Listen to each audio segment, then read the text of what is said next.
Chapter 11. The Amulin is Coming. Chapter text chapters I. The Amulin is Coming. It wasn't long after Moiraine's aggressive entrance to the top of the tower that the little group broke up. Rand told Taija that he'd said he'd meet with Matt and Perrin. Moiraine had her own business to attend to, and Lan trailed off after her. As Taija went back to her own quarters, she was picking over everything that had happened. The more she thought about it, the clearer it was that Moiraine had panicked about her being alone with Rand. Lan running away like that, all the interference with her trying to meet him, and then Moiraine coming in blazing like the sun with Sedar. Taija still didn't think Moiraine was her enemy.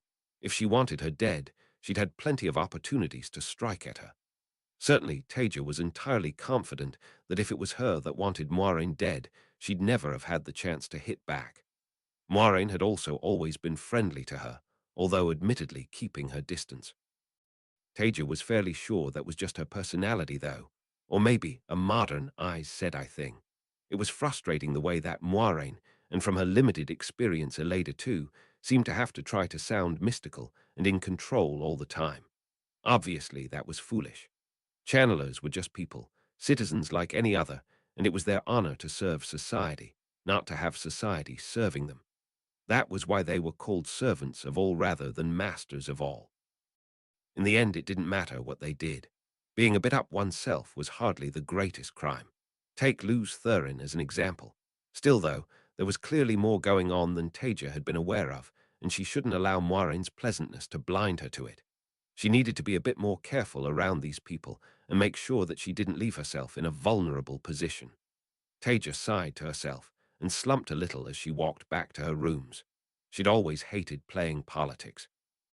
Without the pressure of the war going on, and with all the distraction of learning about what is essentially a new world to her, it was too easy to forget herself. Taija also needed to remind herself that just because these people were deeply backwards, it didn't mean they were stupid or couldn't be dangerous. At times it was easy to forget.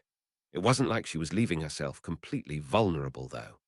Taija already held Sedar whenever she was around Moiraine, concealed under an inverted web of course. She'd warded her dreams as a matter of course since her late teens, too. She still shuddered when she thought of the series of pranks Tel Valorin had carried out on her and the other girls at the university. He'd almost been thrown out over that. Obviously, Taija kept her room warded, too. Basic precautions that she'd learnt the hard way during the war. However, there was more she could do. Over the next couple of weeks, Taija made sure to seek out both Rand and Moiraine. In Rand's case, the boy clearly needed a friend, and frankly, the way people of this time viewed male channelers was shamefully bigoted. It disgusted her, in fact. Taija could accept intellectually that something went badly wrong with them around the breaking, but that was 3,000 years ago. Even if their talk of madness was true, and she very much had her doubts, Rand didn't seem at all mad. They should be helping the poor men, not hunting them down and severing them. He didn't need to try particularly hard to come up with 3 or 4 better ways of helping them. In Moiraine's case, Taija needed to deliver a more nuanced message. She'd never been one for manipulating others or political games. She'd spent far less time in the hall of the servants than she probably should have as a result. Uncomfortable formal coats, pompous speeches, and networking. Yugh. It was interesting, though. Even back then, people had tended to forget just how strong she was because of that. Out of sight, out of mind, or something like that. Anyway, she'd left the politicking to her fiancé. Not only was he better at it, he was also just much more interested. Still, Taija hadn't gotten as far as she had by living completely in an academic bubble, and she could deliver a message if she wanted to. So, in her meetings with Moiraine, Taija did her best to reassure her that she wasn't looking to be a threat to her or the light. Obviously just coming out and saying it wouldn't convince anyone. It wasn't so much that as using topics of conversation, telling her about battling the shadow, the great deeds of the Aes Sedai, and her own dreams of being able to simply return home and get to her research. Not the sort of things she thought an enemy of the light would want to talk about or be very convincing about if they did. Taija made sure to also tell her about her conception of what it was to be Aes Sedai. How being Aes Sedai was serving the people, but not being apart from the people, and the importance of doing what was right. Finally, Taija made her own veiled threat during their conversations. in case Moiraine had any ideas about trying to overwhelm her for whatever reason as Eleda had. It would be better if she knew it wouldn't work.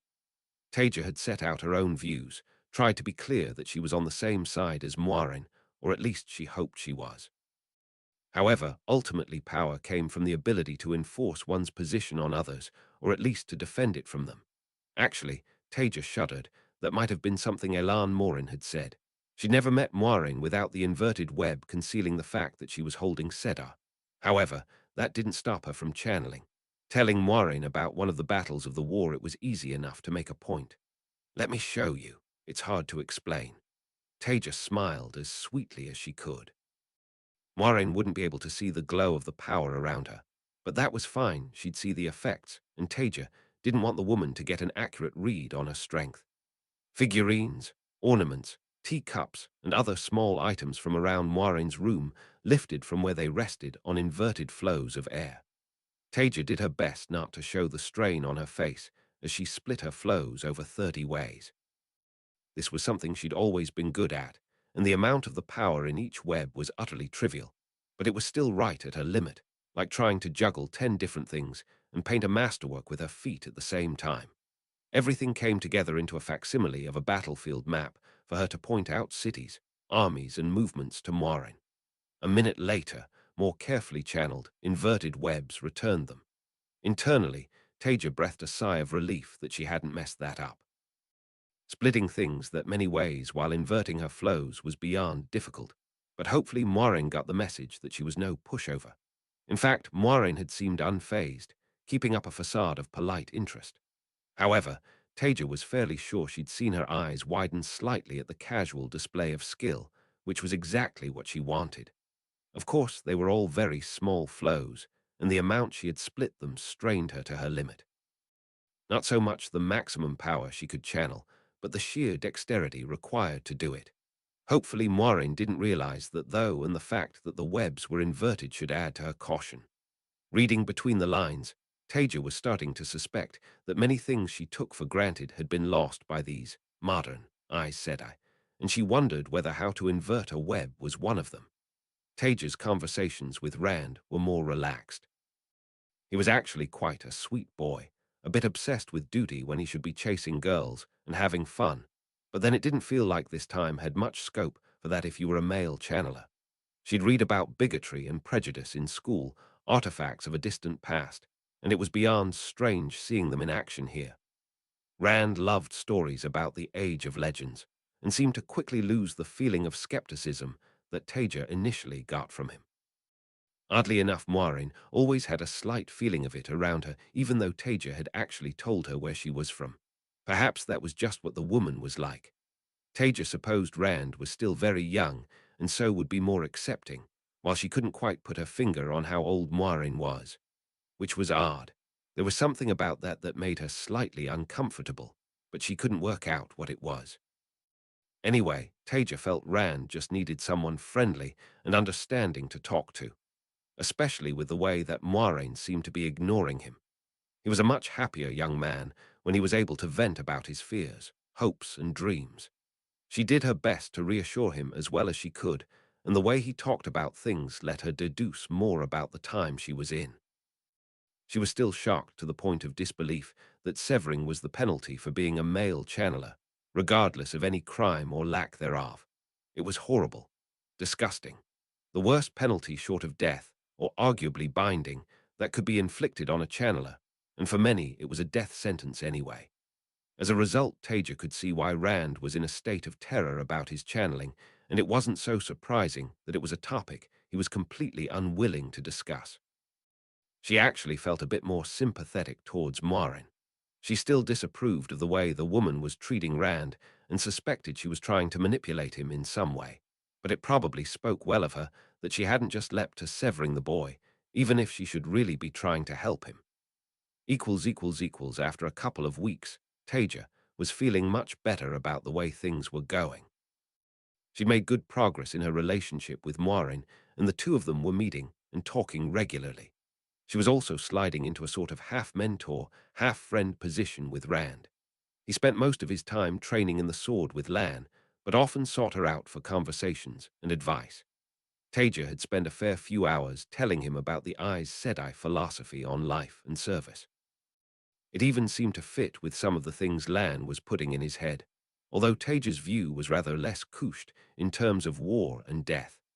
It was cathartic for Taija too, being able to pass on the best of her time's ethics and philosophy, rather than having her mind constantly drawn back to the hell that was the war of power.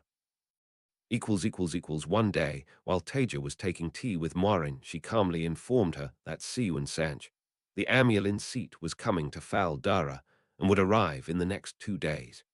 It took Taija a couple of seconds to remember what the significance of the Amulin was, but when she realized it was the leader of this time's Aes Sedai, it was actually exciting.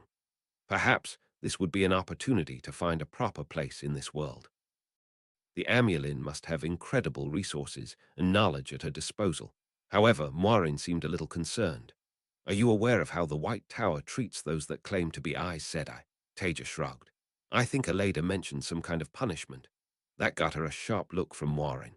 You know Aleda? Taija grimaced. She hadn't meant to mention that. While she'd told Morin she'd been in Keemlin, it hadn't seemed like a good idea to bring up her fight with one of Morin's colleagues. Yes, we met under difficult circumstances while I was in Keemlin. It was a bit unfortunate, but no one got hurt, so in the end it wasn't that bad. Moirin's look promised questions in the future, but Taija got the strange feeling that she wouldn't have been too upset if something had actually happened to Aleda. However, Moirin clearly decided not to engage with what she'd said. Be difficult to explain your presence as an Aes Sedai here when any Aes Sedai from the White Tower will assume you are an impostor. She shrugged delicately. They are unlikely to simply accept your origin without evidence that you might struggle to provide. Taija raised her eyebrows at that. Well, I am Aes Sedai. If I was going to push the point, I'd say I have a better claim to the title than any of you. That got a small wince from Morin. I thought you might say that. She hesitated before continuing. It might be better for you if you removed yourself from Fal Dara, at least temporarily, until the Amulin's visit is over. Taija immediately started to shake her head, but Morin continued, speaking over her. That is one option, but I am aware that it is unlikely to be your first choice, and you will doubtless wish to meet the Amulin. So I will offer my help in facilitating that. I will speak with the Amulin and inform her of your situation so that she understands the potential difficulties, and then you can met her. With her support, I am sure that the difficulties caused by your status can be resolved. Thank you. I'm grateful. Taija really did feel that her friendship had been growing, and Moirin's willingness to help her here was evidence of that. She'd be in a far better position if she could get good relations with the head of this time's Aes Sedai. Still, she thought back to Moirin's face when she'd seen her talking with Rand on top of the tower. A few precautions wouldn't go amiss. While Taija was always careful, by that point she was pretty confident that Moirin wasn't going to attack her. However, she didn't know this Amulin or how she'd react to her, let alone how strong she was or what other tools she had at her disposal. Taija only had a couple of days to get ready, so she figured she'd better get to work. Watching from the walls of Fal Dara under a web concealing her from sight, Taija saw the Amulin's party arriving. The guards were very unlikely to catch her, and it was the kind of sight she'd never have seen in her own time. The rows of soldiers, drummers, banners. What must be the Amulin's palanquin in the middle of it?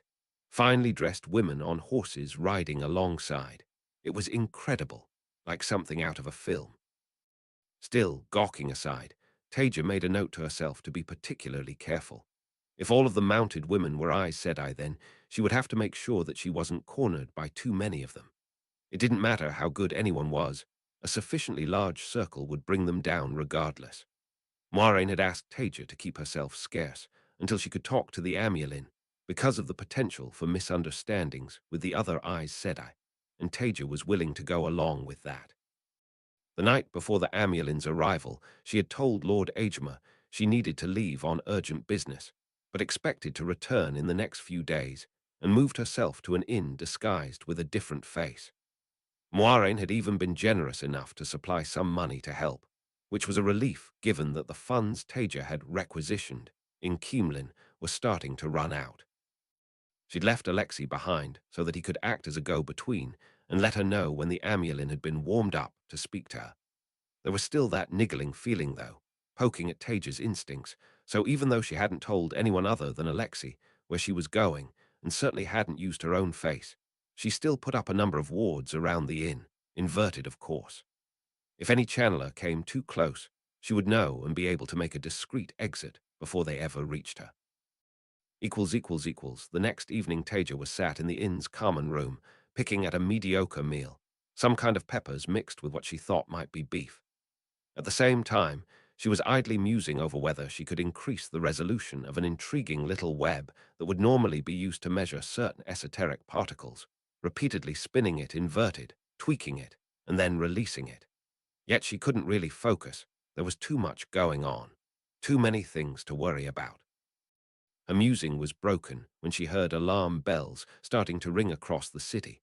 Suddenly, men all around the inn were grabbing for weapons, and the innkeeper breathlessly hurried over to her with a bow. "My lady, the city must be under attack. Do not worry, it will be dealt with, but you should take shelter in your room until it's over, for your own safety." Without waiting for an answer, he rushed off, presumably to grab his own weapon. Of course, Taija wasn't going to sit around, but appearances needed to be kept up, so she gasped with exaggerated fear, getting her a few odd looks, before she hurried up the stairs towards her room. As soon as she was out of sight, Taija spun an inverted gateway, going in from the inn stairs to the city walls in a single step, ready to rain fire on any attacking army of shadow spawn that she could see. She slumped a little when she realized she couldn't see anything in the moonlight. There was no army, just the sounds of shouts, chaos and fighting from inside the city. So they were already within the walls. That was bad, very bad. Taija couldn't help from up there on the city walls, so she channeled again, stepping through another inverted gateway to the walls of Lord Agemer's central keep. Looking down from there, she could actually see fighting in the well-lit passages and squares. Trollocs struggled against Sheena and armsmen, some of them barely dressed, but still fighting bravely. Myrddraal stalked among them, killing whoever they met. With a thought, Taija spun Sedar and fire, engulfed the shadow spawn below her, precise bursts to avoid collateral damage. A moment later, she stepped through another inverted gateway to ground level. She needed to be careful of the other Aes Sedai, but she was hardly going to tolerate shadow spawn rampaging through the people's homes when she could do something about it. Let alone rampaging through the homes of people who had been as kind to her as the Sheenerans. Looking completely different would have to do for discretion. With no shadow spawn outside it, she entered the keep, stalking through its corridors and passages, hunting for the filth polluting them. She avoided anywhere she could feel a woman channeling, Moiraine's advice prominent in her mind, but that still gave her plenty of opportunities. She came across a small group of Trollocs, hemming in a pair of Sheenaran armsmen who were desperately trying to shield a small group of servants. Fire, spirit, and water came together, and the Trollocs exploded in showers of gore. Without waiting to hear the frantic thanks of the Sheenarans, Taija strode on. Enclosed spaces were not ideal ground for a channeler. It was too easy to ambush them. She needed to keep moving, but at a steady pace, no running, or she might not have time to react. A Myrddraal was directing a squad of Trollocs. She seized it in a fist of air and squeezed. At the time, she spun fire, and the Trollocs erupted into guttering torches. Wherever Taija went, shadow spawn died and Sheenarans rallied. However, it wasn't long before the sounds of fighting came to a stop, and instead of soldiers rushing to face attackers, she saw tired men returning from battle. There probably wasn't much more she could do if the fighting was over, so Taija decided it was time to quietly return to the inn. Anyone that had seen her channeling would assume she was just one of the Aes Sedai accompanying the amulin. No one would be likely to associate the tall, pale blonde she'd appeared to be with short, dark Taija. It was the next day that Alexei came to the inn with a scabbed cut across his face. As soon as she saw his face, Taija grabbed him and half dragged him up to her room. "What in the light happened to you, Alexei? Are you badly hurt?" "Oh." He looked confused for a second. "No, it's just a scratch, nothing more. I was a bit too slow," and he smiled and shrugged embarrassedly. "Fell over while I was fighting a Trolloc." Taija frowned, not amused at all. "You need to look after yourself better. Can I heal you?" "I can't do much, but if it's just a scratch." Alexei looked hesitant. She needed to remember he wasn't used to the power, but he did nod. Taija immediately grabbed his hand and spun air, water, and spirit as strongly as she could. They might well have felt it in the keep, actually. She should have inverted the web. The flows merged into Alexei, leaving him shivering, and the cut faded from his face, going from an angry scab that would likely scar to a thin line. There, that's the best I can do, I'm afraid. I've never had any real talent for healing. Tentatively, Alexei reached up and rubbed his face. Still, thank you, Taija. She smiled at him and stepped back. So why are you here? Is it the Amulin? Oh, Alexei jumped. Yes, sorry. She sent for you, said that you were to come at once. Taija was fairly sure he was uncomfortable with the whole concept of talking to Aes Sedai, but he also seemed irritated on her behalf at the idea of her being sent for, which was sweet.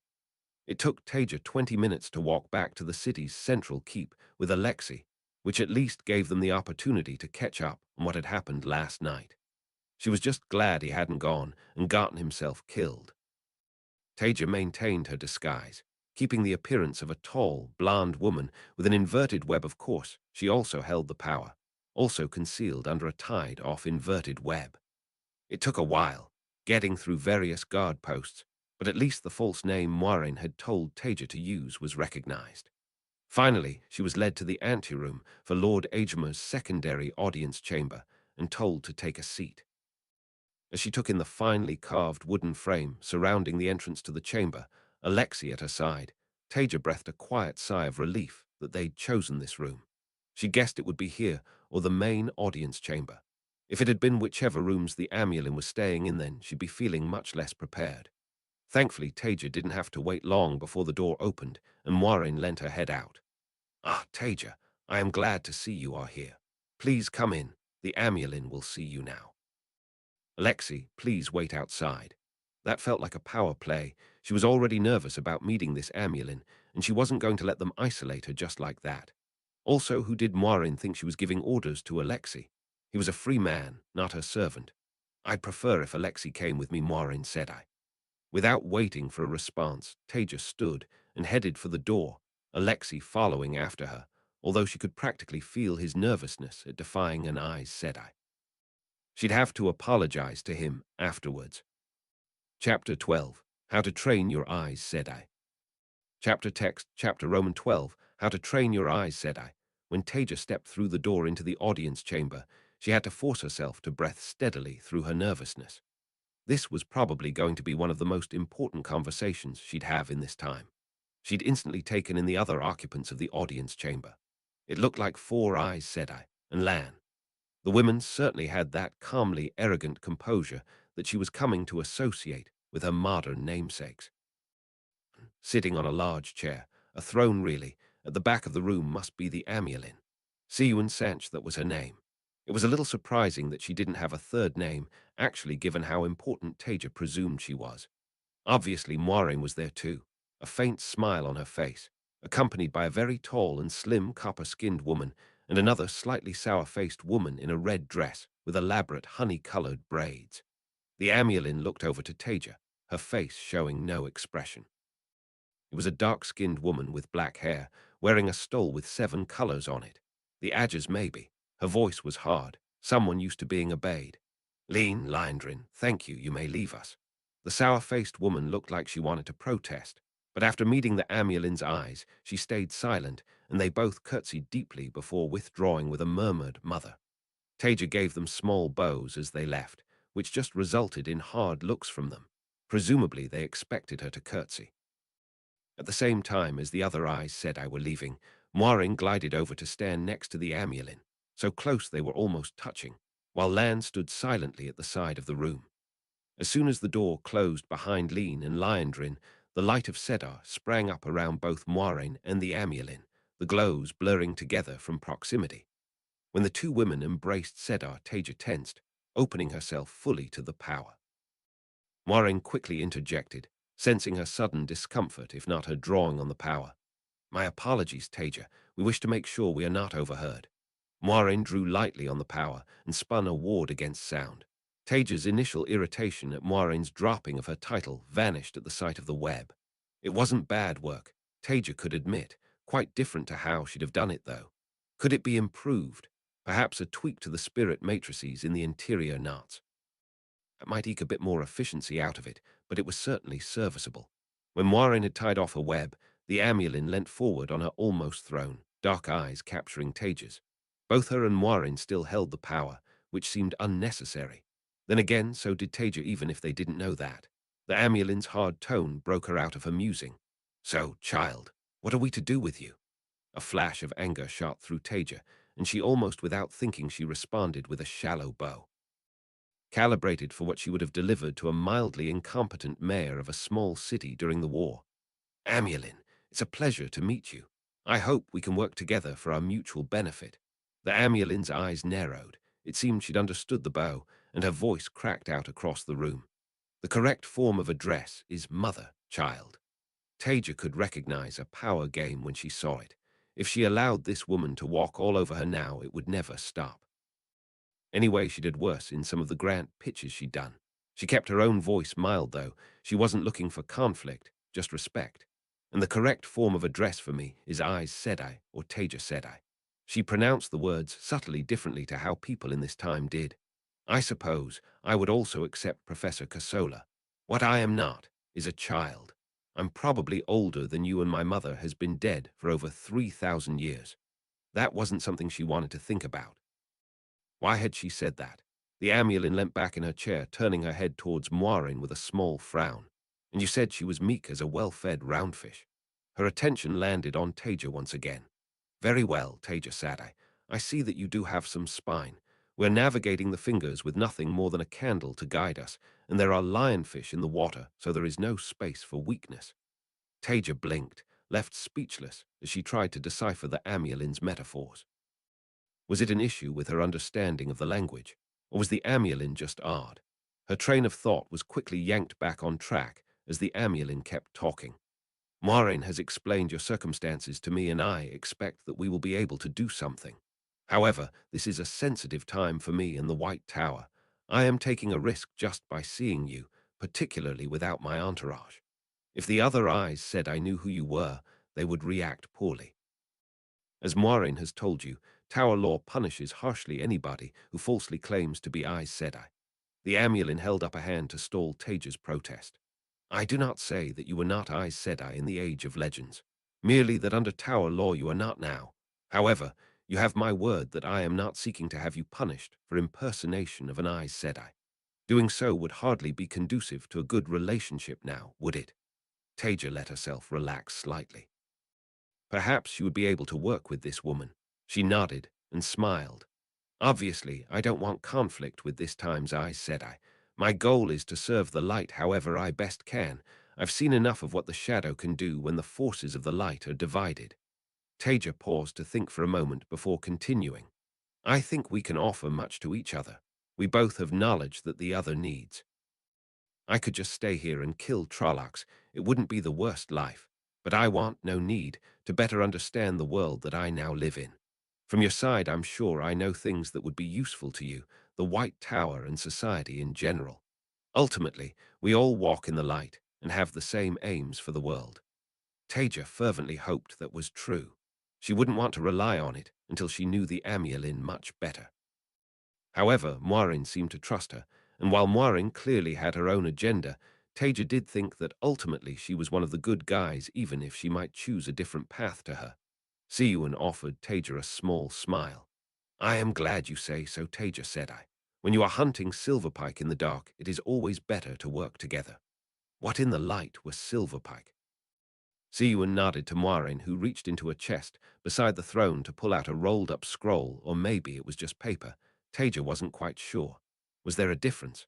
"As a start for what I certainly hope will be a beneficial way forward, this may be interesting to you." "What is it?" Taija was intrigued, already going over to see as Moiraine unrolled the paper on a desk, weighing down the edges to stop it from rolling itself up again before stepping back to give Taija room. "This is one of the better maps that I have seen of the known world." Siuan's voice washed over Taija as she leant over it, focusing on the details, tracing a finger along a mountain range without quite touching the paper. "You may be able to find some link to the Age of Legends. Perhaps we can relate it back to your time." Already fascinated, Taija barely felt the flash of irritation that came with them calling her time the Age of Legends. It was at that moment of distraction that Taija felt Sedar surge behind her. A thick flow of air grabbed her, throwing her sideways across the room with sickening speed. At the same time, a terrifyingly powerful web of spirit hammered at her own connection to the power. The world seemed to slow around Taija, everything sensed in pinpoint clarity as she drew hard on the power, holding it against the shield that threatened to batter through the flood of Sedar. She almost channeled spirit and fire, razor sharp, to slice through the web and stopped herself at the last moment. She couldn't risk hitting the wrong thing. There was no time to think. She split her flows. A sloppily formed, overpowered wall of air with spikes for added lethality blasted towards the Amulin and Moirin. At the same time, a soft cushion of air started to form between her and the wall that she was heading towards all too fast. Taija did her best to shift in midair to lessen the impact. Thump. She hit the wall, her momentum only slightly slowed by the partly formed web. The air was driven from Taija lungs, and her webs vanished. For a moment her grip on Sedar wavered, pain shooting through her as she fell to the floor. That was all the opportunity the Amulin and Moirin needed. Their shields smashed through Taija's connection to Sedar, slamming into place and cutting her off from the power. Before she could even groan and stagger to her feet, she was yanked up by flows of air, pinning her arms painfully tight against her already bruising body. They must have been linked. It was hard to think through the fog suffusing her brain after her impact with the wall, but it was the only thing that made sense. Light her back hurt. Moirin could match her with her angriel, and the Amulin's strength was similar to Moirin's. Alone, neither of them could have forced a shield on Taija while she held the power, even disoriented as she was. That had to have been why they'd stood so close to each other, to hide the visual effect of the link. Taija got a few seconds to recover her breath, pain already pulsing in her back as Moirin and the Amulin shared small, satisfied smiles with each other, breathing visible sighs of relief. In the background, Lan had his sword to Alexi's throat. How could they? What were they? Was her arm broken? Or just in pain, had she hit her head? As Taija pulled herself together, mentally white-hot fury erupted inside her. What the fuck are you doing? Keeping her temper was a forgotten ambition, as was their common tongue. You just attacked me. You could have killed me. Is this what I get from every so-called Aes Sedai in this fucking time? Taija's shouting pulled their attention back onto her, and the Amulin answered, her voice as cold and hard as ice. Did you really think you could get away with this? A silverpike trying to hide among the whitefish. What in the Creator's name are you talking about? Fuck your fish. With a supreme effort of will, Taija got her rage under control as she gargled at the Amulin. Fear was bubbling up under the rage, but she wasn't going to show it. I don't know why you've attacked me like this. Utterly without provocation, but whatever your reasons, you're wrong. Moirin shook her head, giving Taija a flat-eyed gaze. Did you really believe I would not notice your interest in Rand? Did you truly think that you could corrupt the dragon reborn under our very noses, turn him to the shadow, while dancing around us with your ridiculous stories? If not for the need to protect Rand from the other Aes Sedai, we would have had a full circle of 13 to take you within an hour of the Amulin's arrival. Taija was struggling to catch up with whatever excuse for thought processes was going on in their heads. What even was a dragon reborn? Wait. You think I'm a dark friend? Anger surged up again, threatening to overwhelm her tenuous control. You don't understand what you're saying, or how wrong you. The Amulin cut her off contemptuously. Much as I think we could learn from a more detailed conversation. Her hard look left Taija under little illusion about what would be involved in that. We cannot afford for you to reveal young Ulthor's secret. She glanced at Moirin, and then the light of Sedar brightened around them as she drew harder on the power and began to spin a web. May the Creator forgive you. May you make better choices in the next turning of the wheel. Panic spiked in Taija. It couldn't end now. Not like this. Frantically, she screamed in her own language. Activate Contingency 3.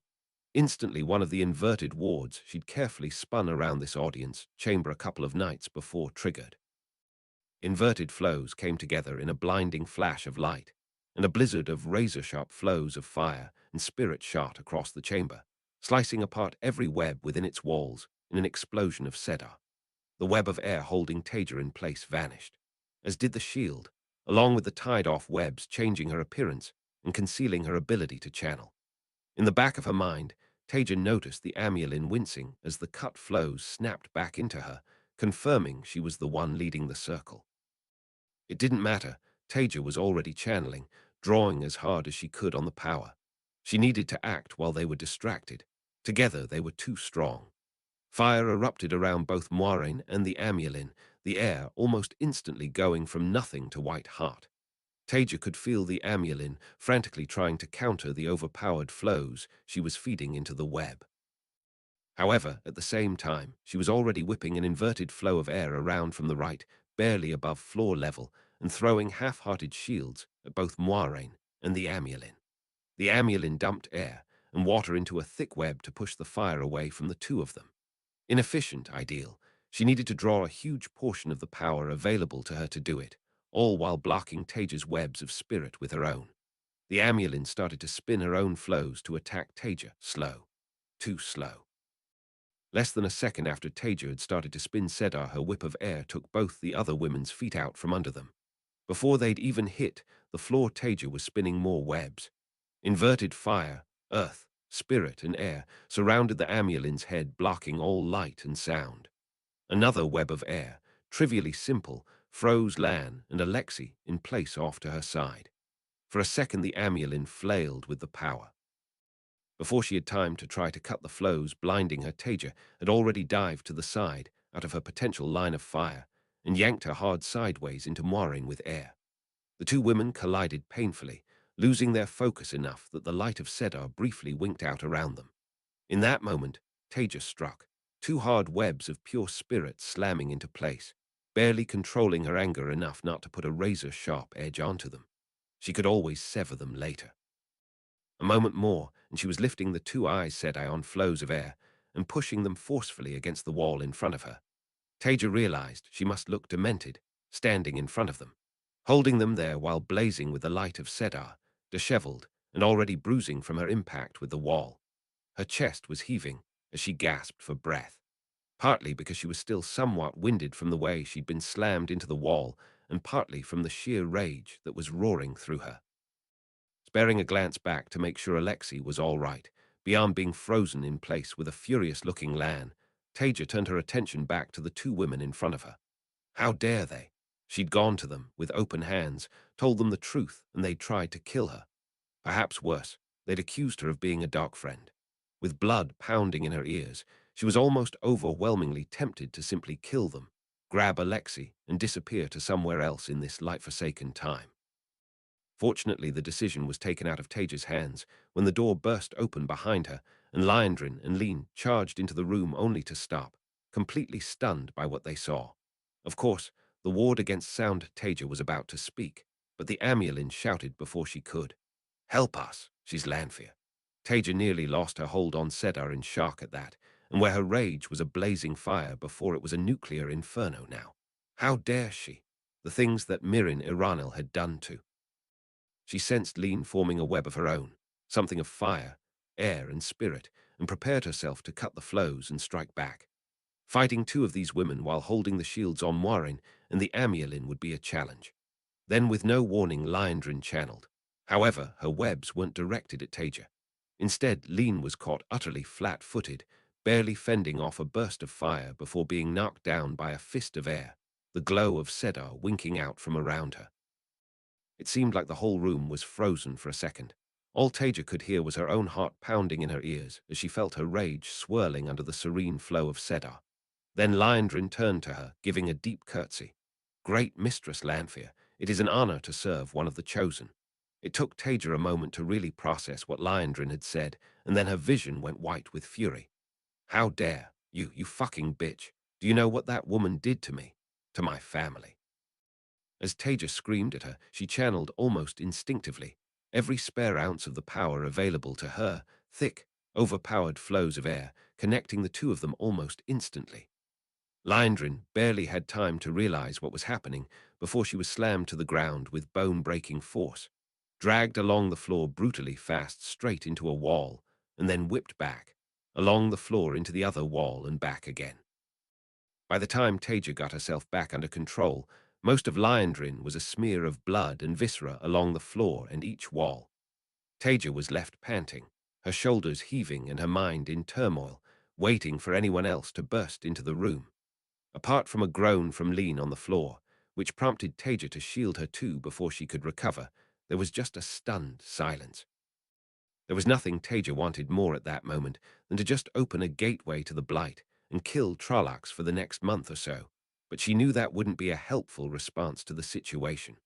As her rage cooled into cold anger, rational thought processes reasserted themselves. Perhaps it was time for a more open conversation with the Amuelin and Moiraine. All cards on the table, but from a position of dominance. Clearly, the only language these so-called Aes Sedai really understood was force. Taija turned to face them, still breathing heavily. Maybe before you accuse me of being a dark friend, you should make sure you have a bit more evidence than your own paranoid delusions. It might also help if you cleared up your own organization first. Fucking so-called Aes Sedai. She practically spat the last few words. With an effort of will, Taija got herself fully under control. Abusing them in her language wasn't going to be helpful, even if it was cathartic. She turned towards Alexei and Lan and released the part of the web holding Alexei. As soon as he was free, he stumbled back, wide-eyed, glancing between Taija, the bloody gore on the floor, and Lan while looking like he wanted to throw up, but he kept his silence. Probably wise. After a moment, Taija decided Lan could stay in place for now. Taija turned her attention back to the women. Much as she hated to admit, their actions combined with Liandrin's reaction were good evidence that they weren't dark friends. Can we perhaps have a civilized conversation now? I'm going to keep you shielded. I'm not feeling very trusting, but I'll let you down. She followed her own words by releasing her webs of air and gently lowering them to the ground. Taija could see that they were both still in a state of shock. She suspected that there weren't many things that could faze either Moiraine or the Amuelin, but here and now their composure was completely gone. It was the Amuelin who gathered herself and spoke first, choosing her words carefully and slowly. "Very well, Taija," said I. There was no hesitation around the honorific. "I believe we may have done you an injustice. Sometimes even the best fisherman casts his nets in the wrong pool." She exchanged a glance with Moiraine, who nodded shakily, and continued. "You have our sincere apologies," Taija said. I had my reasons for believing you were a friend of the dark, and I still believe my reasoning was sound. You did not help yourself." She ignored the growing frown on Taija's face. "However, as is regrettably often the case, I did not have all the information I needed, and it is clear that I came to the wrong conclusion." The tension slowly went out of the room as the three of them talked. Alexei moved to stand scowling behind Taija, hand on the dagger at his belt, but the effect was ruined slightly by the way he desperately tried to avoid looking at Liandrin's remains. After an almost pleading request from Moiraine, Taija even released Lan, although she kept an eye on him ready to bind him again if he so much as took a step towards her and Alexei. Eventually, Lean woke up, and the Amuelin and Moiraine had to explain everything that had happened to her. Obviously, she had the most to learn as they talked, but Taija found out a lot of worrying things herself. The worst shock was when Moiraine told her about the writing daubed on the dungeon wall during the Trolloc attack. Lanfear, Taija shivered. She'd thought the Forsaken at least would have been dead for millennia. Unfortunately, both Moiraine and the Amuelin seemed very sure that they were not dead, and at least some of them were free, although how they could be so certain, she had no idea. Why had only the very worst aspects of her time survived? Taija also heard about the theft of the Horn of Valor for the first time. She'd never heard of the device, and when they said it summoned heroes of old to fight, she thought it sounded ridiculous. Of course, neither of them had ever actually seen it used. In the end, it hardly mattered, though. It was clearly a Turingriel of some kind, and couldn't be allowed to remain in the hands of the Shadow. Moiraine and the Amuelin also told Taija about the dragon reborn, Rand apparently, who was Luz Thurin reincarnated and would save the world or break it again. Interestingly, that had been a surprise to Lean too. She was told that there were prophecies and foretellings of this rebirth, and again, the women, or at least Moiraine and the Amuelin, seemed very sure of it. Taija was rather more skeptical. Of course, prophecies were real, but identifying the true from the false was difficult, and every prophecy she'd ever heard of had been so obscure that it was only clear they'd been fulfilled after the event. Pointless, in other words. Regardless, as far as she was concerned, The whole calling Luz Thurin the dragon thing was more about propaganda than anything else. Young Rand certainly didn't seem anything like Luz Thurin anyway. Although, to be fair, the man must have been pushing 300 when Taija had met him for the first time, let alone when he died. Of course, she kept her skepticism to herself, but really, the idea was ridiculous. At least it explained why Moiraine had been so desperate to keep her away from someone she thought was essentially the savior of the world. Taija was sure that Moiraine and the Amulin still weren't being completely open with her, but she could tolerate that. She wasn't telling them everything either, and she didn't expect deep trust to spring out of nowhere. However, now that they all knew where the others stood, a working relationship should be possible. After a while, Lean, who had mostly been staying quiet and listening, pointed out that even with her in on the secret and Liandrin dealt with more permanently, someone would want to speak to the Amulin soon enough, and the conversation turned to what they should do next. I will be returning to the tower, of course. At some point, the Amulin's composed self-assurance had returned. They will need to be carefully managed as ever and prepared for the dragon. Moiraine and Lean will be accompanying me, along with young Egwene and Nynaeve. As for the boy himself, he and his friends will be leaving tomorrow to pursue the Dark Friends who have the Horn of Valor, accompanied by a contingent of Sheenaran soldiers. It cannot be allowed to fall into the hands of the Shadow. She nodded to herself and continued. Taija said, I think it would be for the best if you were to accompany Rand. The White Tower would be a difficult place for you at present, and Moiraine tells me you have developed a good relationship with the boy. Should the Forsaken try to snare him in their nets, you would also offer them a nasty shock when they try to haul him out of the water. The Amulin continued. We will also need to consider what to do about Liandrin. Her mouth twisted at the bloodied smear and unrecognizable remains behind Taija. She may have been. Black Adja, Taija could see she struggled to say the words, but nobody else knew that. Except for any other members, Taija added, deliberately unhelpfully. Yes, thank you, except for any other members. I shall have to come up with a story the sisters will accept. Perhaps that she believed she had found a Dark Friend conspiracy and it was her end. I will think on it. As for her remains, the Amulin looked both concerned and disgusted, so with a small shrug Taija channeled. What was left of Liandrin was lifted into the air and compressed into flows of air. She then added fire, more and more fire, until all that was left was a fine ash contained in a bowl of air. At the same time, she spun an overpowered stain-removing web through the floor and walls, letting it slowly work the blood out of them. Every other person in the room stared at her, eyes widening. Eventually, Lean ventured to speak. Do you have to hide many bodies, Taija, said I. Taija felt her face heat at his question. No, actually this web is used to remove stains in carpets, and I thought it would probably work here. Lean just about manged a choked. I see. Eventually, the Amulin broke the uncomfortable silence. So, what will you do next? Taija could practically feel the effort it took her not to simply tell her what to do. Chapter 13. Taija did not have a pony when she was a child. Chapter text, chapter Roman 13, Taija did not have a pony when she was a child the morning after her meeting with the Amulin. Taija made an early departure from Fal Dara with Alexei, accompanied by a couple of pack horses carrying her much increased wardrobe and possessions. Lord Aegema really had been generous after the battle at Tarwin's Gap. Given the events of the previous day, sticking with Rand and getting far away from this pack of paranoid lunatics whose leader somehow overlooked that one of her lieutenants was a Dark Friend sounded like a fantastic idea.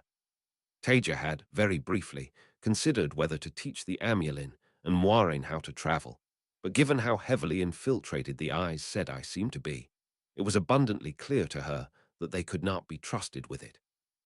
As for Alexei, Taija had been a bit surprised that he was coming with her. There was no way she was leaving him in Fal Dara with the other Aes Sedai after what he'd heard and seen. Based on the behavior she'd seen from them, it was even odds that they'd just have him killed to keep their secrets.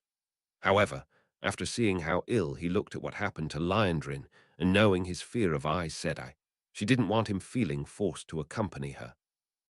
Taija had offered to spin him a gateway back to Keemlin or Ramshorn if he wanted it. He hadn't even hesitated, though. She'd pressed him, pointing out how dangerous it would be, and that just seemed to excite him more. I'm getting a taste for adventure, he'd earnestly insisted. I've gotten much better with my staff and bow. Anyway, who'll protect you from the world, and yourself, if I let you go off on your own? How on earth you managed to get the Amulin bloody seat to attack you, I don't know. It was at least nice that he felt comfortable enough to poke at her now. In fact, Alexei had been outraged when they'd left the audience chamber, and he'd accompanied a limping Taija back to her inn. While adrenaline was a powerful drug, once it wore off she knew that she'd be feeling her impact with the wall for a while. It was just luck that nothing had been broken. Taija didn't want to give the Aes Sedai any credit, but to be fair, Moiraine had offered to heal her. However, after her attempt at killing her, the chances of her letting that woman touch her with the power were less than zero. As the two of them rode away from the city, Alexei kept on chewing over what had happened the day before. So you really didn't do anything to provoke them? It wasn't the first or even the second time he'd asked that. I thought you were friends with Moiraine. Taija nodded wearily. No, I didn't. You were there, and so did I. She somehow got it in her head that I was one of the Forsaken, Lanfear of all people. Again, not the first time, he muttered. The Dark One and all of the Forsaken are bound in Sheol Gull. Apparently not. Taija's voice was dry. To be honest with you, Alexei, I thought they were all dead once I found out when this was. In the war, or failing that dead of old age, although that would be too good a fate for any of them. None of them could have lived past 800, surely. She ignored his choking cough at the number. Now I've found out that Lanfear is probably alive. I can't think of many worse things to learn, presumably the others too. Light only knows what's they're doing now. I suppose once Rand gets this horn back, I'm going to have to start thinking about hunting them down. She sighed, as if it would be that simple or easy. Alexei goggled for a second at the idea of someone actually seeking out the Forsaken. I just find it hard to believe. My mother used to tell me semirage would get me if I didn't go to sleep on time. If I had a bad dream, it was Lanfear trying to break free. I know, well knew anyway, someone who killed themselves with their own teeth when they heard they'd been captured by semirage forces, Taija mused out loud. They bit through their own wrist rather than wait to be delivered to her. With a start, she realized that Alexei was looking ill. Sorry, I don't quite know how to explain. These people are myths to you. They're real people to me. I've met most of them at one time or another. You have your stories about the Forsaken. Friends, family, places I've been to and lived in were the victims in those stories. Taija forced herself to stop as she realized her voice was rising and Alexei was looking more and more uncomfortable. Again, I'm sorry. If you want to go home, I'll spin you a gateway right now. There's no shame in it. Alexei's face hardened. No, I said I'd protect you. I'm not turning back. I just need to get my head round what's going on. It was heartwarming that there was at least one person who had her back. A few kilometers out of Fal Dara, Taija was pleased to be able to dismount and walk around on her own 2 feet. She knew there was going to be plenty of riding in her future, but if she never had to climb on a horse again, she'd be delighted. The two of them had a couple of hours to wait before a group of horsemen came trotting towards them. As they got closer, Taija recognized Rand, his 2 friends, riding amidst a group of plate-armored Sheena and horsemen. The Argyr Loyal was also with them, towering on top of an impressively large horse. The kind of creature Taija had seen pulling carts at historic reenactments. She sighed quietly to herself at the realization that Loyal would be traveling with them for the foreseeable future. When the Sheenarans reached her and Alexei, they reined up, and their leader, a Lord Ingtar, she thought, did a double-take before he bowed in the saddle, placing a clenched fist across his heart. Honor to serve, Taija, said I. It is good to have you with us. I was warned you might look different, but your disguise is impressive.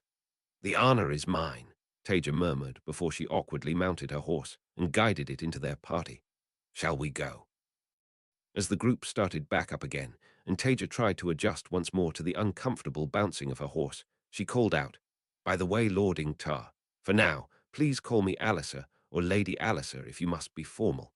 The Dark Friends mustn't know that I am with you, and if you can avoid using my name, then they might not realize you have an Aes Sedai with you at all, especially with me disguising myself. She gestured vaguely towards her now blonde hair. If the light wills it, that could give us an edge if or when things come to battle. Taija found the talk of lords and ladies more than a little awkward. It just wasn't the way the world should be. Why should some accident of birth give you power or status? What mattered was what you did for society. Another strike against this time's societies. However, whatever she wanted the world to be like, she had to adapt to the realities of the time she was in, so she would do her best. At least Aes Sedai seemed to sit at, or near the top of the hierarchy in this time. Traveling with another face really did seem like a good idea. The number of times Taija had been caught by surprise since she found herself in this time was bothering her, and she sincerely hoped that the next time something went wrong, she would be the one catching out the enemy. She'd met a servant in Fal Dara named Alisa, and it seemed like as good a name as any. Promoting a commoner to the nobility felt like a discreet way of thumbing her nose at the concept anyway. Taija was also more than a bit worried by the revelation that at least one of the Forsaken was free. She didn't know any better until yesterday, but now she was kicking herself for being so blasé about using her real name and face. Hopefully she wouldn't come to regret it, and if she was very, very lucky, one of the Forsaken might even make the same mistake. Ingtar was setting a punishing pace, and Taija was not enjoying it at all. Not being used to horses made it bad enough, but when she was already in some pain from her confrontation with the Aes Sedai, it was like her own personal hell. The fact that Alexei seemed to have taken to the saddle rather well only added to Taija's irritation, although that was unfair to him, of course. In fact, he'd busied himself talking to anyone and everyone in the party. He did get a few jokes from the Shinarans about how a warder could be such a bad rider, but they were clearly banter, and even the sullen Mesmer seemed to be willing to exchange a few words with him. Of course, no one made jokes about Taija's riding, at least not where she could hear them. While Alexei seemed to be having a surprisingly good time, there was definitely something eating up Rand and his friends. They were avoiding him in what Taija assumed must be a teenage spat, and in turn, he was extremely untalkative. She did notice that Rand seemed to be wearing much nicer clothing than before. Presumably, Lord Aegirmar had gifted him some the same way he had with her, which was nice. Regardless, he seemed to need space for now, so Taija gave it to him for the first couple of days instead, enjoying the way she could feel aches in what must be every muscle and bone in her body. In fact, Taija ended up talking with Loyal more, and despite her initial irritation when she first met him and her general grumpiness due to being forced to ride all day, he did grow on her. He was clearly a bright boy and a bit of a motormouth by the standards of the Argyr. So you say that the ways were grown by male Aes Sedai during the breaking using a turangreal. The whole concept of the ways was fascinating, although clearly far inferior to traveling or even just going by plane. No, well, not entirely. Loyal shook his huge head.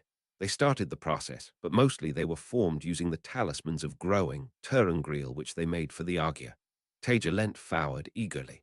How fascinating, but you don't know how it works. No, sadly, that knowledge is lost. It's been many generations even among the Argyr, let alone in the short-lived lives of humans. You do realize I'm twice your age, Loyal. Well, you don't look it, Lady Alisa. Taija laughed. You're too kind. Anyway, I wasn't around when the ways were made, obviously. However, from what you've said, I think those turangreal, you call them talismans of growing, yet. Those talismans probably combine a dimensional breaching web with the reality-altering properties of Argyr, tree-singing to form a stable, self-perpetuating dimensional bridge to a pre-made subspace microdimension. Or at least that's how I do it. Taija clamped her mouth shut, as she realized she'd said far too much in her enthusiasm. Loyal gave her a look that said she'd completely lost him. It was a look she'd grown used to seeing over the years, even without the added language barrier. Then, to her surprise, Loyal switched to her own language too. I have cognizance that I said I possess myriad talents, Lady Alisa, but you appear to speak the old tongue better than most. I am not sure I understand many of the words you use. Where did you say you were from? Taija was thrown by the sudden switch and a bit worried that she'd given herself away, but Loyal mostly seemed to be excited at the chance to have someone to speak to in what he'd call the old tongue. Thank you, friend Loyal. You speak it very well. It wasn't a complete lie. Loyal's accent was distinctly odd, and his speech patterns and vocabulary were rather stilted, but he was clearly far more fluent than Aleda. That being said, Taija wasn't willing to give away her secrets to yet another person. So as Loyal peppered her with questions, she was careful to give away as little as possible, pretending to have to search for vocabulary to give herself time to choose her words. The other bright point of those first 2 days of riding was learning about Hurin's talent. It was intriguing. Taija had never heard of anything like it in her time. However, the man wasn't very willing to talk about it. Like far too many people in this time, he was very wary about Aes Sedai, even if he was respectful. Taija suspected he might have a point. She could see some of those women carting him off to Tar Valon to study him. It was annoying, though. She had no intention of doing that, and she wanted to know more. Still, she didn't want to push him too far. He was clearly uncomfortable with being asked about it, but at the same time too polite or respectful to just tell her to piss off. She'd have to make sure to be friendly to him whenever she got the chance, and maybe he'd loosen up after a while. Although Hurin was a bright point, the remains left behind by the Trollocs whenever the party reached their camps were sickening. Taija wouldn't hesitate to kill them herself, but even dark friends didn't deserve to be eaten by their erstwhile allies. It was made worse by the fact that however fast and hard they all rode, they didn't seem to be gaining ground on the Trollocs. Taija wondered whether she should offer to make a gateway for the group to get ahead of the dark friends, or even to just go and kill them all in the night without the rest of the party knowing. In the end, she decided not to, for the moment anyway. Traveling was possibly her best trump card now that she was sure the modern Aes Sedai didn't know how to do it. Also, anyone looking for signs of a channeler from her time could just look for gateways. Sickening fates aside, she didn't really care all that much about Shadowspawn killing dark friends. They'd made their bed, and they could lie in it. Taija eventually pinned Rand down during another interminably uncomfortable day of riding. The way he was avoiding conversation and moping around like a lost puppy was just getting irritating, and she'd had enough.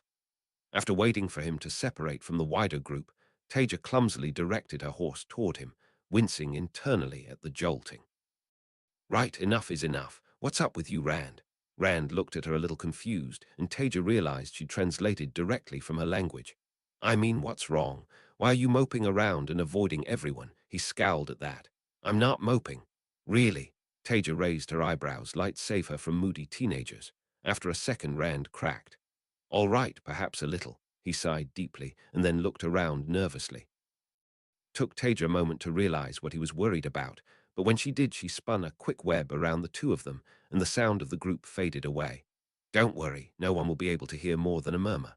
Thank you, Lady Alissa. If you call me Lady, I'm going to start calling you Lord Rand again.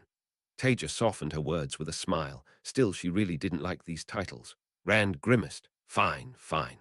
So before we left, I spoke to Moiraine and the Amulin. It was. I don't know, it wasn't what I expected. You mean she talked about fish? Rand's surprised laugh choked off his next words. Well, yes, but she also knows I can channel. Well, yes, so do I, at least she didn't seem to have attacked him. Not that Taija had any intention of sharing her own experience with Rand. That's not the point, and you know it. You don't understand what it means here, and she said I'm the dragon reborn. Taija nodded. Oh, yes, she mentioned that too. It sounded a bit silly, to be honest. She ignored the choking sound Rand was making. I can see why it's upsetting for you. I'd be upset too, but I think you need to be careful how much you listen to these women. They're not as clever as they think they are. You don't understand, though. Rand's voice was rising. They can't lie, and they're telling me I'm him. Luz Thurin Kinslayer. That it's my responsibility to save the world, all while I'm going mad and killing everyone around me. Taija winced and put a comforting hand on his arm. You're right. I don't understand, not everything. But believe me, I understand how hard it can be when you're being pulled in different directions like this and told terrible things. She paused for thought. Not being able to lie doesn't mean they can't be wrong. Taija scowled briefly at the memory. Also, you don't actually know they can't lie. I'd certainly find it useful if I could convince everyone I couldn't lie. But what if they want me to be one of their false dragons? That's what he's been saying in my dream. Rand cut himself off, clearly feeling he'd shared something he hadn't meant to. At first, Taija made a joke of it. Well, you wouldn't make a very good false dragon. I've met Luz Thurin, and you're nothing like him. He's much more full of himself. Rand scowled. You know, that's not the point. No, I know that, but Taija's mind caught up with what he'd said before. Wait, stop. Who's been saying this in your, were you going to say dreams? Oh, it's nothing. I don't want to talk about it. No, Rand, I'm sorry, but this is important. I need to know what exactly has been happening to you in your dreams. Rand sighed and looked down. Since we left the two rivers, I've been having dreams of Heart of the Dark One. He comes to me in them and tries to persuade me to join the Dark or to trick me or hurt me. Sometimes he tells me things about the Aes Sedai that turn out to be true. I thought it was just my own fears, or maybe even the madness. But sometimes when I wake up, there are still marks from things that happened in the dream. He trailed off and mutely opened his palm to show Taija the shape of a heron burnt into it. Taija hissed at the sight. And you didn't tell anyone? Even as Rand recalled at her tone, she tried to moderate it. No, sorry, that's not fair. I understand why you didn't tell anyone, but this is important and incredibly dangerous. So thank you for telling me. Now that I know, maybe we can do something about it. She thought for a second. All right, firstly, I need more information. I think it's unlikely that the Dark One himself is coming to your dreams. I'm not sure that's possible unless you're a Dark friend. Maybe not even then. What does this Heart of the Dark look like? Rand seemed to relax a little at Taja's business-like tone. He changed. At first he had a burning face, fire coming out of his eyes and mouth as he spoke. He'd threatened me with doom for me and my friends unless I joined him, tried to trick me into doing things, ranting about past ages and his inevitable victory. More recently, though, he's been different. No fire, smart, but strange clothes. Now he's been much more coherent, I suppose. Instead of threatening me, he's telling me about what I need to do to save myself, offering me advice and telling me what the eyes said I will do to me. Taija grimaced. This really was not good. But what does he look like? Rand paused to think. He's tall, with dark, straight hair, a neat beard, dark eyes, and a large nose. He still says he's Heart of the Dark, but now he's always so calm. He actually sounds nice, like he cares, and he trailed off for a second. And his accent is a bit like yours. Taija couldn't fully repress her shudder or a muttered curse. If one of the Forsaken was taking an interest in Rand, did that mean they believed this ridiculous Dragon Reborn story too? Right, right. This is okay. This can be dealt with. She took a deep breath. Firstly, Rand, thank you for telling me. Have you heard of the unseen world, you might call it? I don't know, the world of dreams. When Rand shook his head, she continued. Well, in short, it's a sort of dream world that certain people can enter and use, and they can also use this to affect other people's dreams. It's too complicated to explain much of it right now, but this is almost certainly how he's coming into your dreams. From what you've told me, you definitely don't have the Dark One in your dreams, which is good. But you've just described Elan Morin Tedranai almost perfectly, and there's no way you could know what he looks like. Seeing Rand's confusion, Taija clarified, Elan Morin was Ishmael's real name. Rand blanched. One of the Forsaken is visiting my dreams. Taija nodded slowly. She couldn't let the poor boy see how much this actually worried her. Yes, well, probably. This isn't good, I know, but it's not all bad news. I can ward your dreams every night from now on. He won't be able to visit you anymore. You'll need to learn how to do it yourself as soon as you can, but for now that'll do. He won't be able to touch your dreams again, and now we know he's here so we can do something about him. Thank you, Alyssa. Rand looked a little reassured, which was good, but Taija couldn't help but feel a bit guilty for her false bravado. She might be able to ward his dreams while she was around him, but Ishmael wasn't a problem she felt in any way ready to face, she sighed. She'd just have to do her best. Now, tell me everything, he said. The man is a liar through and through, but maybe we can work out what kind of a game he's playing. Equals. The next day they found an abandoned village, everything left in place, as if its inhabitants just up and left in the middle of their lunches. Taija could tell that the men were getting increasingly creeped out, and she had to admit that she was feeling it too. She thought she saw a woman in white in one of the windows for just a second before she disappeared, but she was probably just letting the stress and tiredness get to her. The party ferried themselves across the river, and on the other side, they found two of the Dark Friends tied and skinned, spread-eagled between the trees. Taija had seen a lot in the last 5 years, but that left even her wanting to empty her stomach over the grass. While Alexei kept his lunch inside him, all three of the boys did vomit, and some of the Sheenarans looked queasy. However, none of them threw up, even though she learnt that the corpses were two of their former comrades. Taija was surprised when Ingtar ordered the corpse's burial in remembrance of the good they'd done in the past, and in case they were just prisoners. She had severe doubts, and she could see that a few of the soldiers did too. However, no one said anything in response to his odd reaction. Another day or riding brought them to a second empty village. Again the Sheenarans feared an ambush and entered it cautiously, but there was nobody to be found.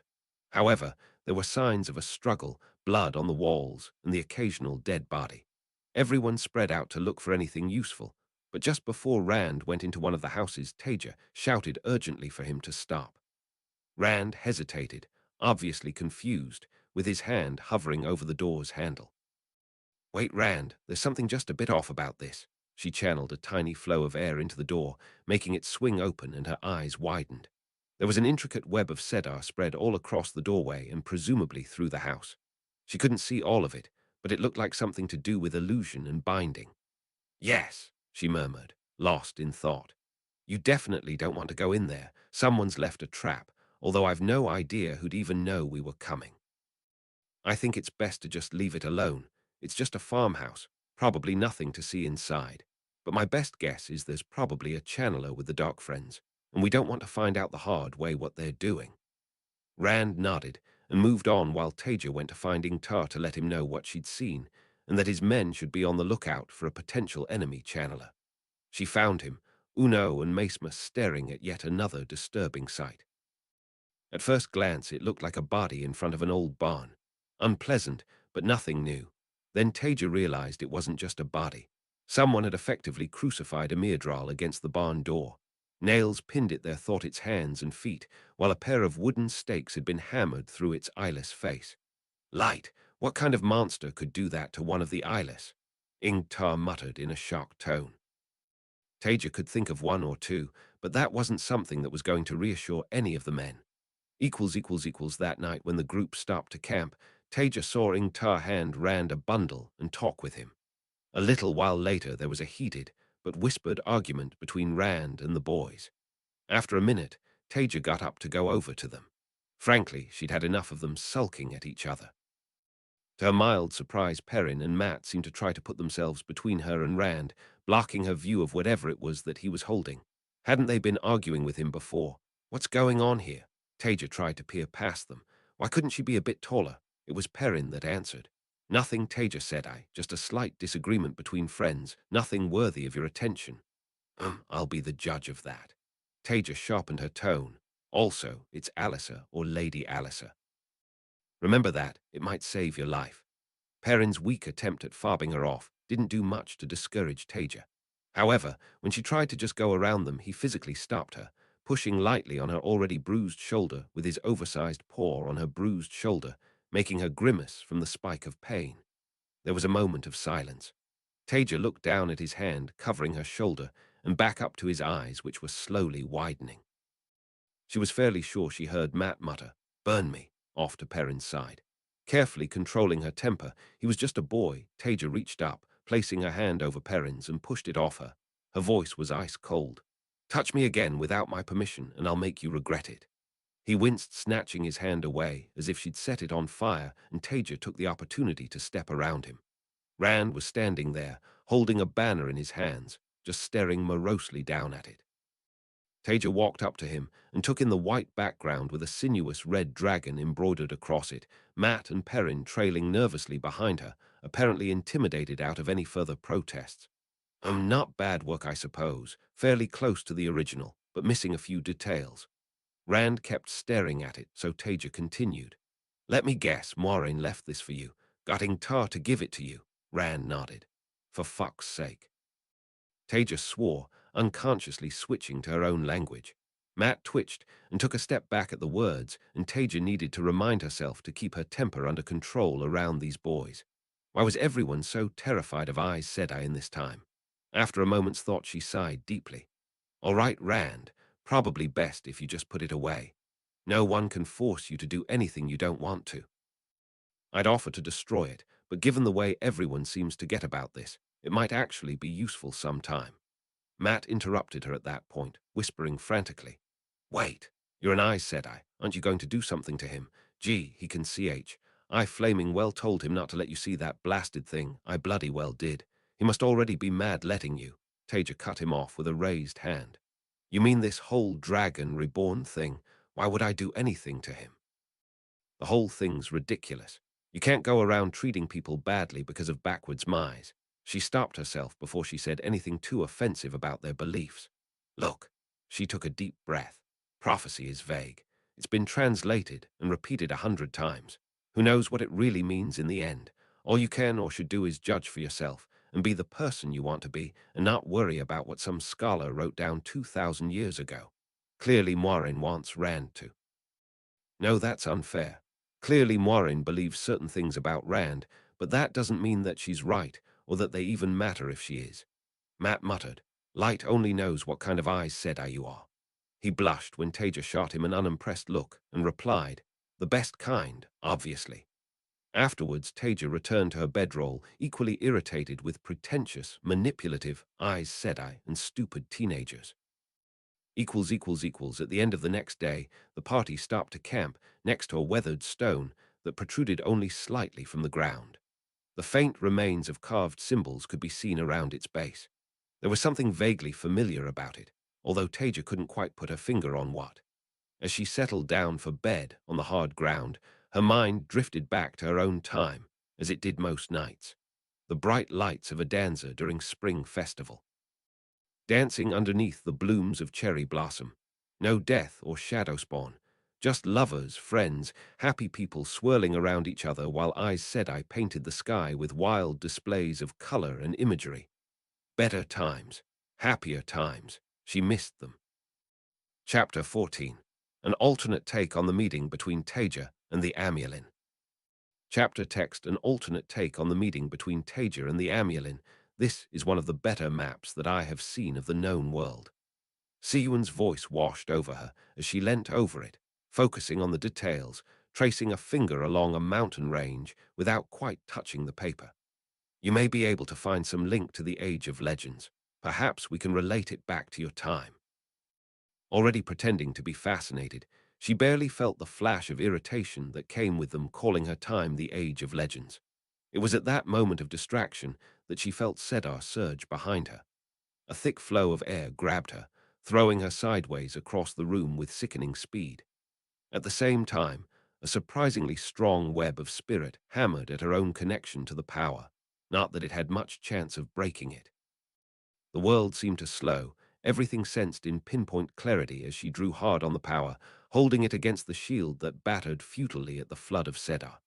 She channeled, centuries of practice coming together in a fraction of a second. Spirit and fire razor-sharp to slice through the web, air to cushion her fall. Before she hit the ground, she was spinning more webs. They must be linked, but it did not matter, not against her strength. Behind her, she was vaguely aware that Lan had his sword to Alexi's throat. Inconvenient, he was a loyal servant. Air solidified around Lan and Alexi. That would hold them for now. She wouldn't want to have to replace him. Splitting her flows, she threw a shield as a distraction against Moiraine and the Amulin while she sent multiple webs of fire and air flying towards them. Of course, they were just the cover for the inverted web of air she swept across their feet and ground level. In a matter of seconds, she had the two so-called Aes Sedai trussed up and shielded. Job done, she straightened to her feet and allowed the white-hot fury to consume her. What were you doing? You just attacked me unprovoked. Have I done anything to you? She paused to think. No, she had not. No, the Amulin answered, her voice as cold and hard as ice, showing not even a hint of the fear that crept into her eyes. Did you really think you could get away with this? A silverpike trying to hide among the whitefish? What are you talking about, idiot woman? Fish. With a supreme effort of will she got her rage under control as she gargled at the Amulin. I do not know why you have attacked me like this. Utterly without provocation, but whatever your reasons, you will regret it.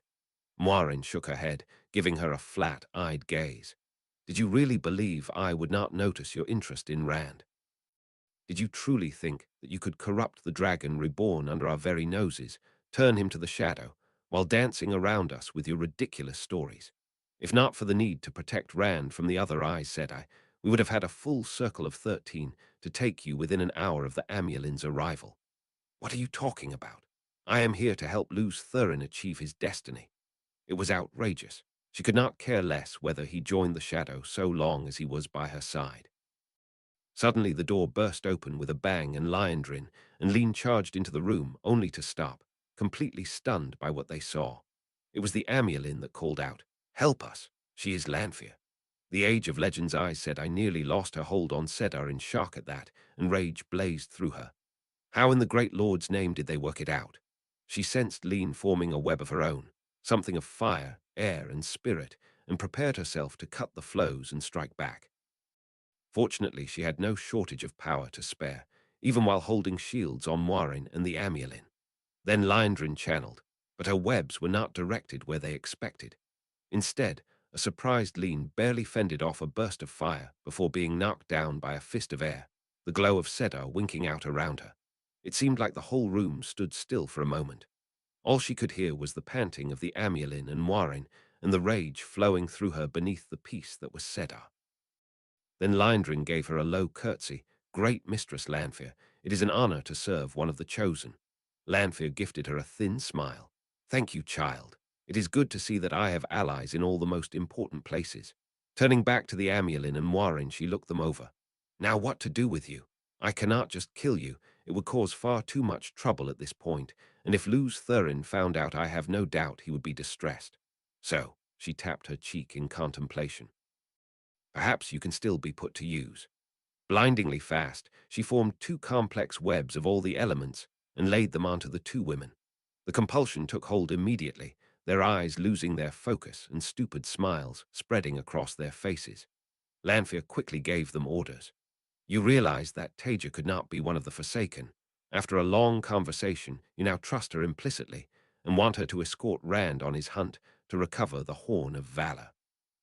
She continued giving them commands, ensuring that she would be able to proceed with her plans without interference and setting up some longer-term opportunities for later.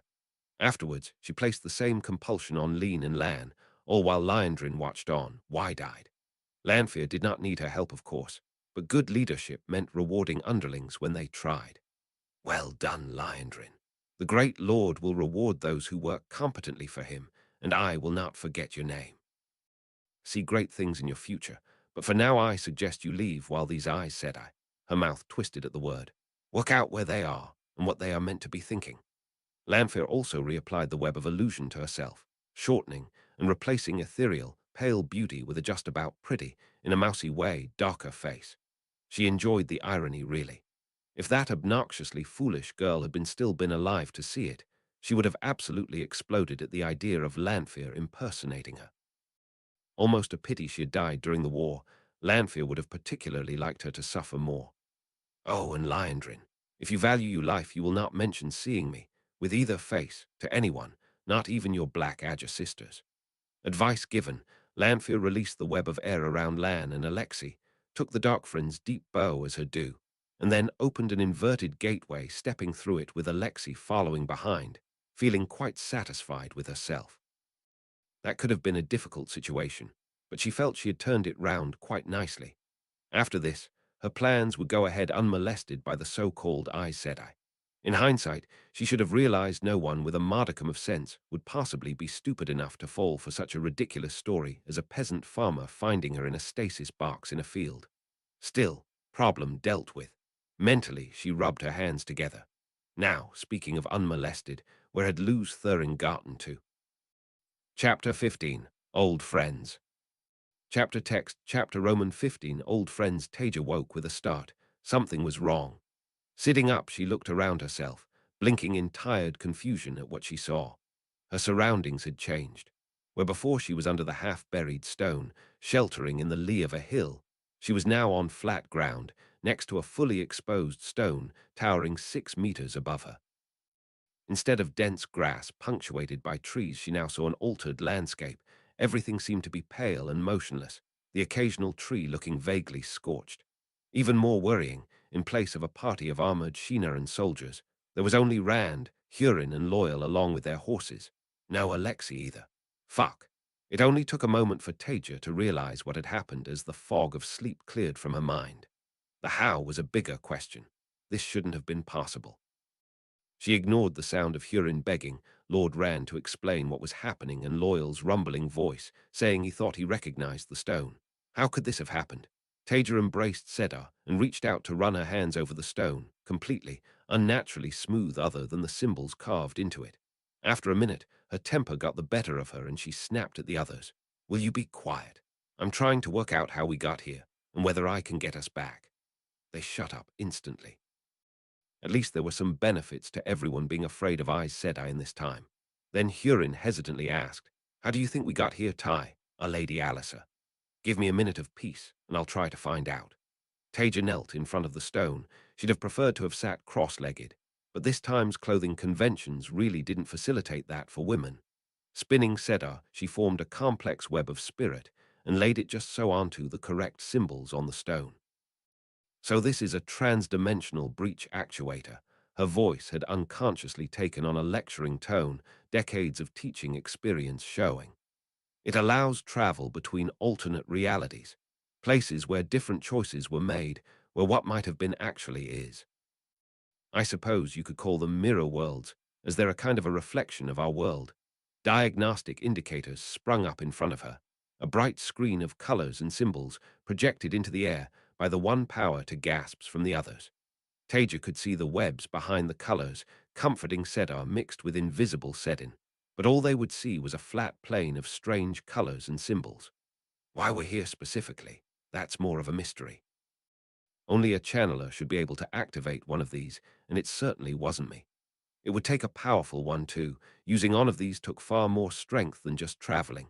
Taija shifted her web slightly, and the projection changed to show historic activations. So, according to this, the last activation was during the night due to, she stopped herself just before she said Sedin, due to a malfunction, an error in the device.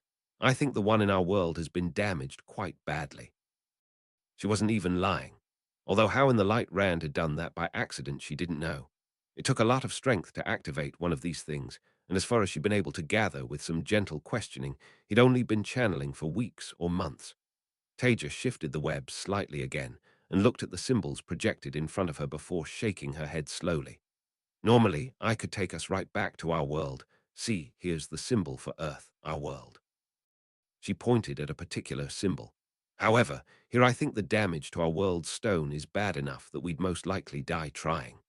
She was trying hard not to think about how close she came to dying in her sleep, transported by an untrained boy in an accidental activation of a badly damaged transdimensional breach actuator. Fuck. All three of her companions had paled at her words, but probably for different reasons. So we're stuck here, and there's nothing we can do, asked Rand. Well, I could take us to a different stone, but without knowing where it is, we could find ourselves underwater, in a volcano, or trying to access another damaged one. So I think it's probably a last resort. We'd have a better chance if we can find another stone here so that we know where it is in our world, and I can use it more safely than the last time. Taija gave Rand a significant look, and from his twitch she thought he got the message. Rand nodded. I see. So where can we find another stone? Taija shrugged, so he turned to Loyal. Have you read anything about where else one might be? Loyal shook his giant head sadly. I don't remember anything, Rand. I've only seen portal stones mentioned in passing, never in any detail. So that was what they called them now. Then Hurin spoke up. Lord Rand, I can still sense the trail. It's faint, kind of faded like everything else here, but the Dark Friends, I think they came through here, so maybe they can lead us to the way out. Rand grinned and clapped Hurin on the shoulder. Excellent. Good work, Hurin. Lead on. Taija had her doubts. It sounded more like a reflection of her own world. However, she didn't really know how Hurin's power worked, and more importantly, it wasn't like she had a better idea. They rode along the Dark Friends' trail, crossing the Ard land. Everything at the edge of Taija's vision seemed to be slightly distorted, and it was giving her a headache. At one point, Loyal stopped, and Tree-sung himself a quarterstaff from one of the burnt-looking trees. Hurin also seemed to be worried by the faintness of the trail, but Rand reassured him. It was odd seeing a teenager helping a grizzled veteran feel better like that. When darkness fell, Taija and her little party made camp, and she spun her normal, inverted protective wards around herself and the camp, also warding Rand against intrusions to his dreams, as she had the night before. Sleep came only with difficulty. Taija had been to parallel worlds through these portal stones. Not a bad name, actually. However, never for this long. She'd always been more interested in the mechanisms than in empty worlds on the other side, and now she was cursing that lack of interest. The next day as they rode they reached a huge spire, which turned out to be covered in Trolloc script. Taija was repulsed by the thing, but was a little bemused the fear it triggered in the others, until she found out that in her world it was apparently a monument to victory over the Trollocs. Disturbing.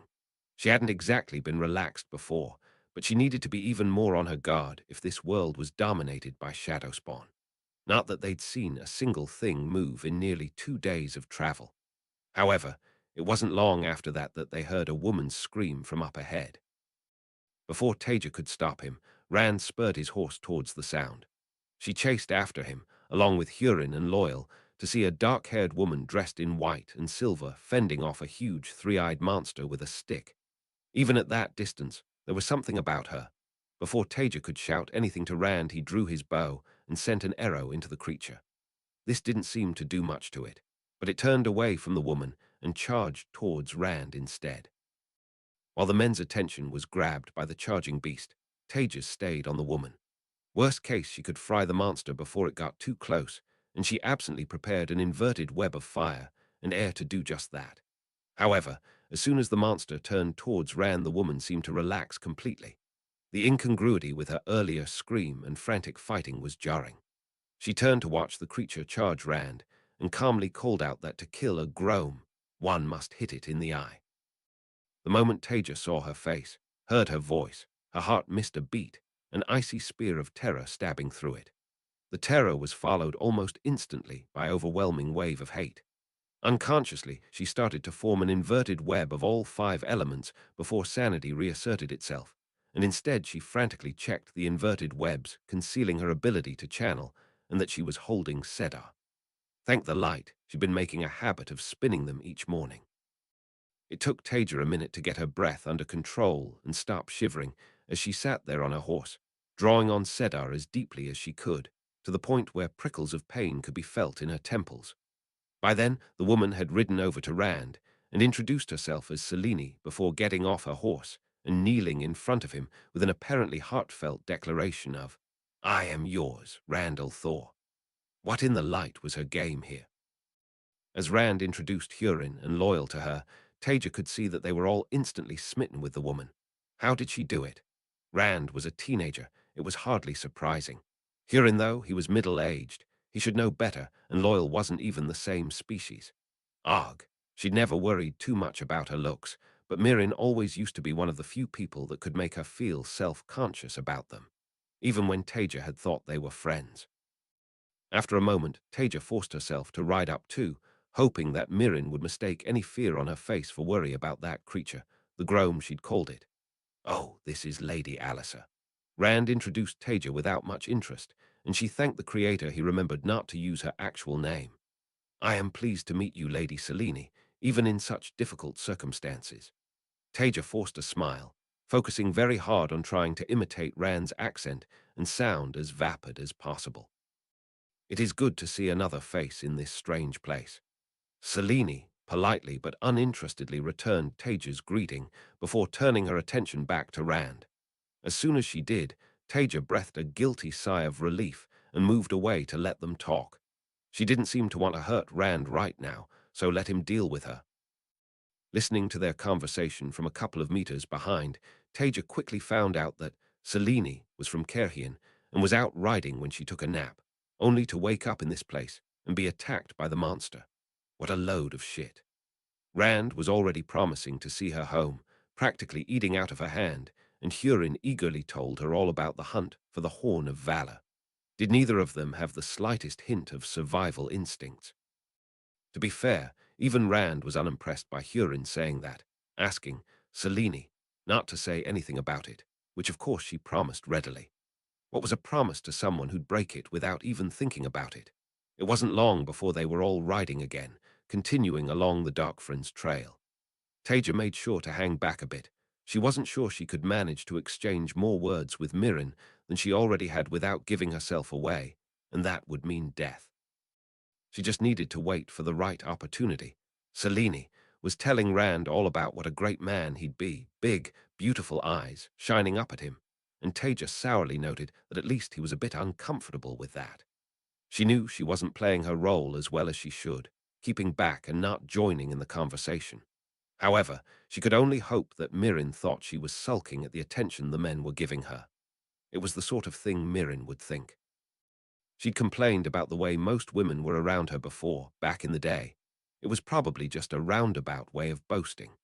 Selene seemed to be trying to persuade Rand to leave the Dark Friend's trail and go to another trans-dimensional breach actuator, although like Loyal she called it a portal stone, as if she didn't know any better. Ridiculous. Rand, to his credit, was resisting and insisting on his mission. Taija might have been mildly impressed if she wasn't deep inside her own head, frantically making plans and discarding them just as fast. Mirren wasn't even subtle, explaining why the world was so washed out and going over mirror world theory with Rand, Loyal listening enrapturously beside them. Apparently she'd read a book on it. Rand was naive, but surely he wasn't that naive. One thing that quickly became clear was that Selene was desperately trying to seduce Rand. Taija couldn't work out what on earth she was expecting from this until a thought occurred to her. Surely Mirren didn't buy into this whole dragon reborn thing too. It was so stunningly pathetic that it actually broke through the terror she was feeling, and she had to stifle a crazed giggle.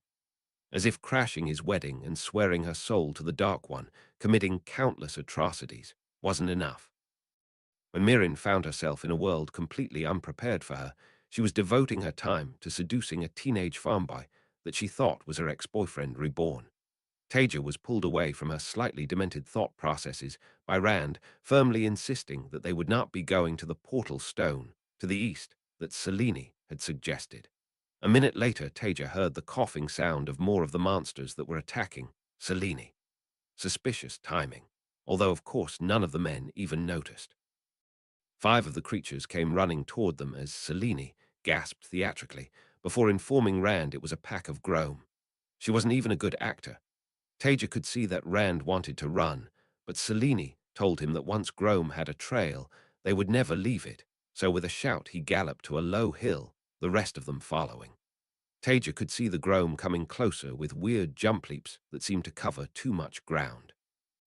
If she hadn't been terrified out of her skin, she'd have been desperate to sit down and study how they did that. As it was, she resisted the urge to blast them with lightning, instead watching Selene out of the corner of her eye.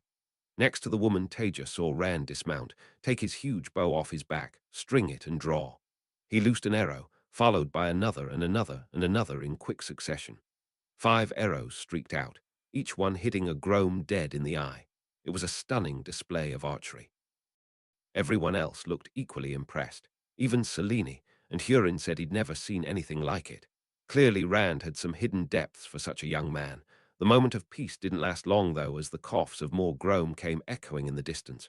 Can you kill 100 Grome with that thing? There was a hint of sarcasm in Selene's tone, and she certainly didn't sound impressed anymore. She wasn't even being subtle. Why was Rand being so stupid? Surely teenage hormones weren't that bad.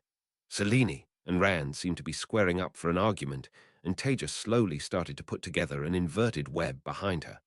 However, Rand suddenly wheeled his horse to the east without another word and kicked his heels in, quickly followed by her.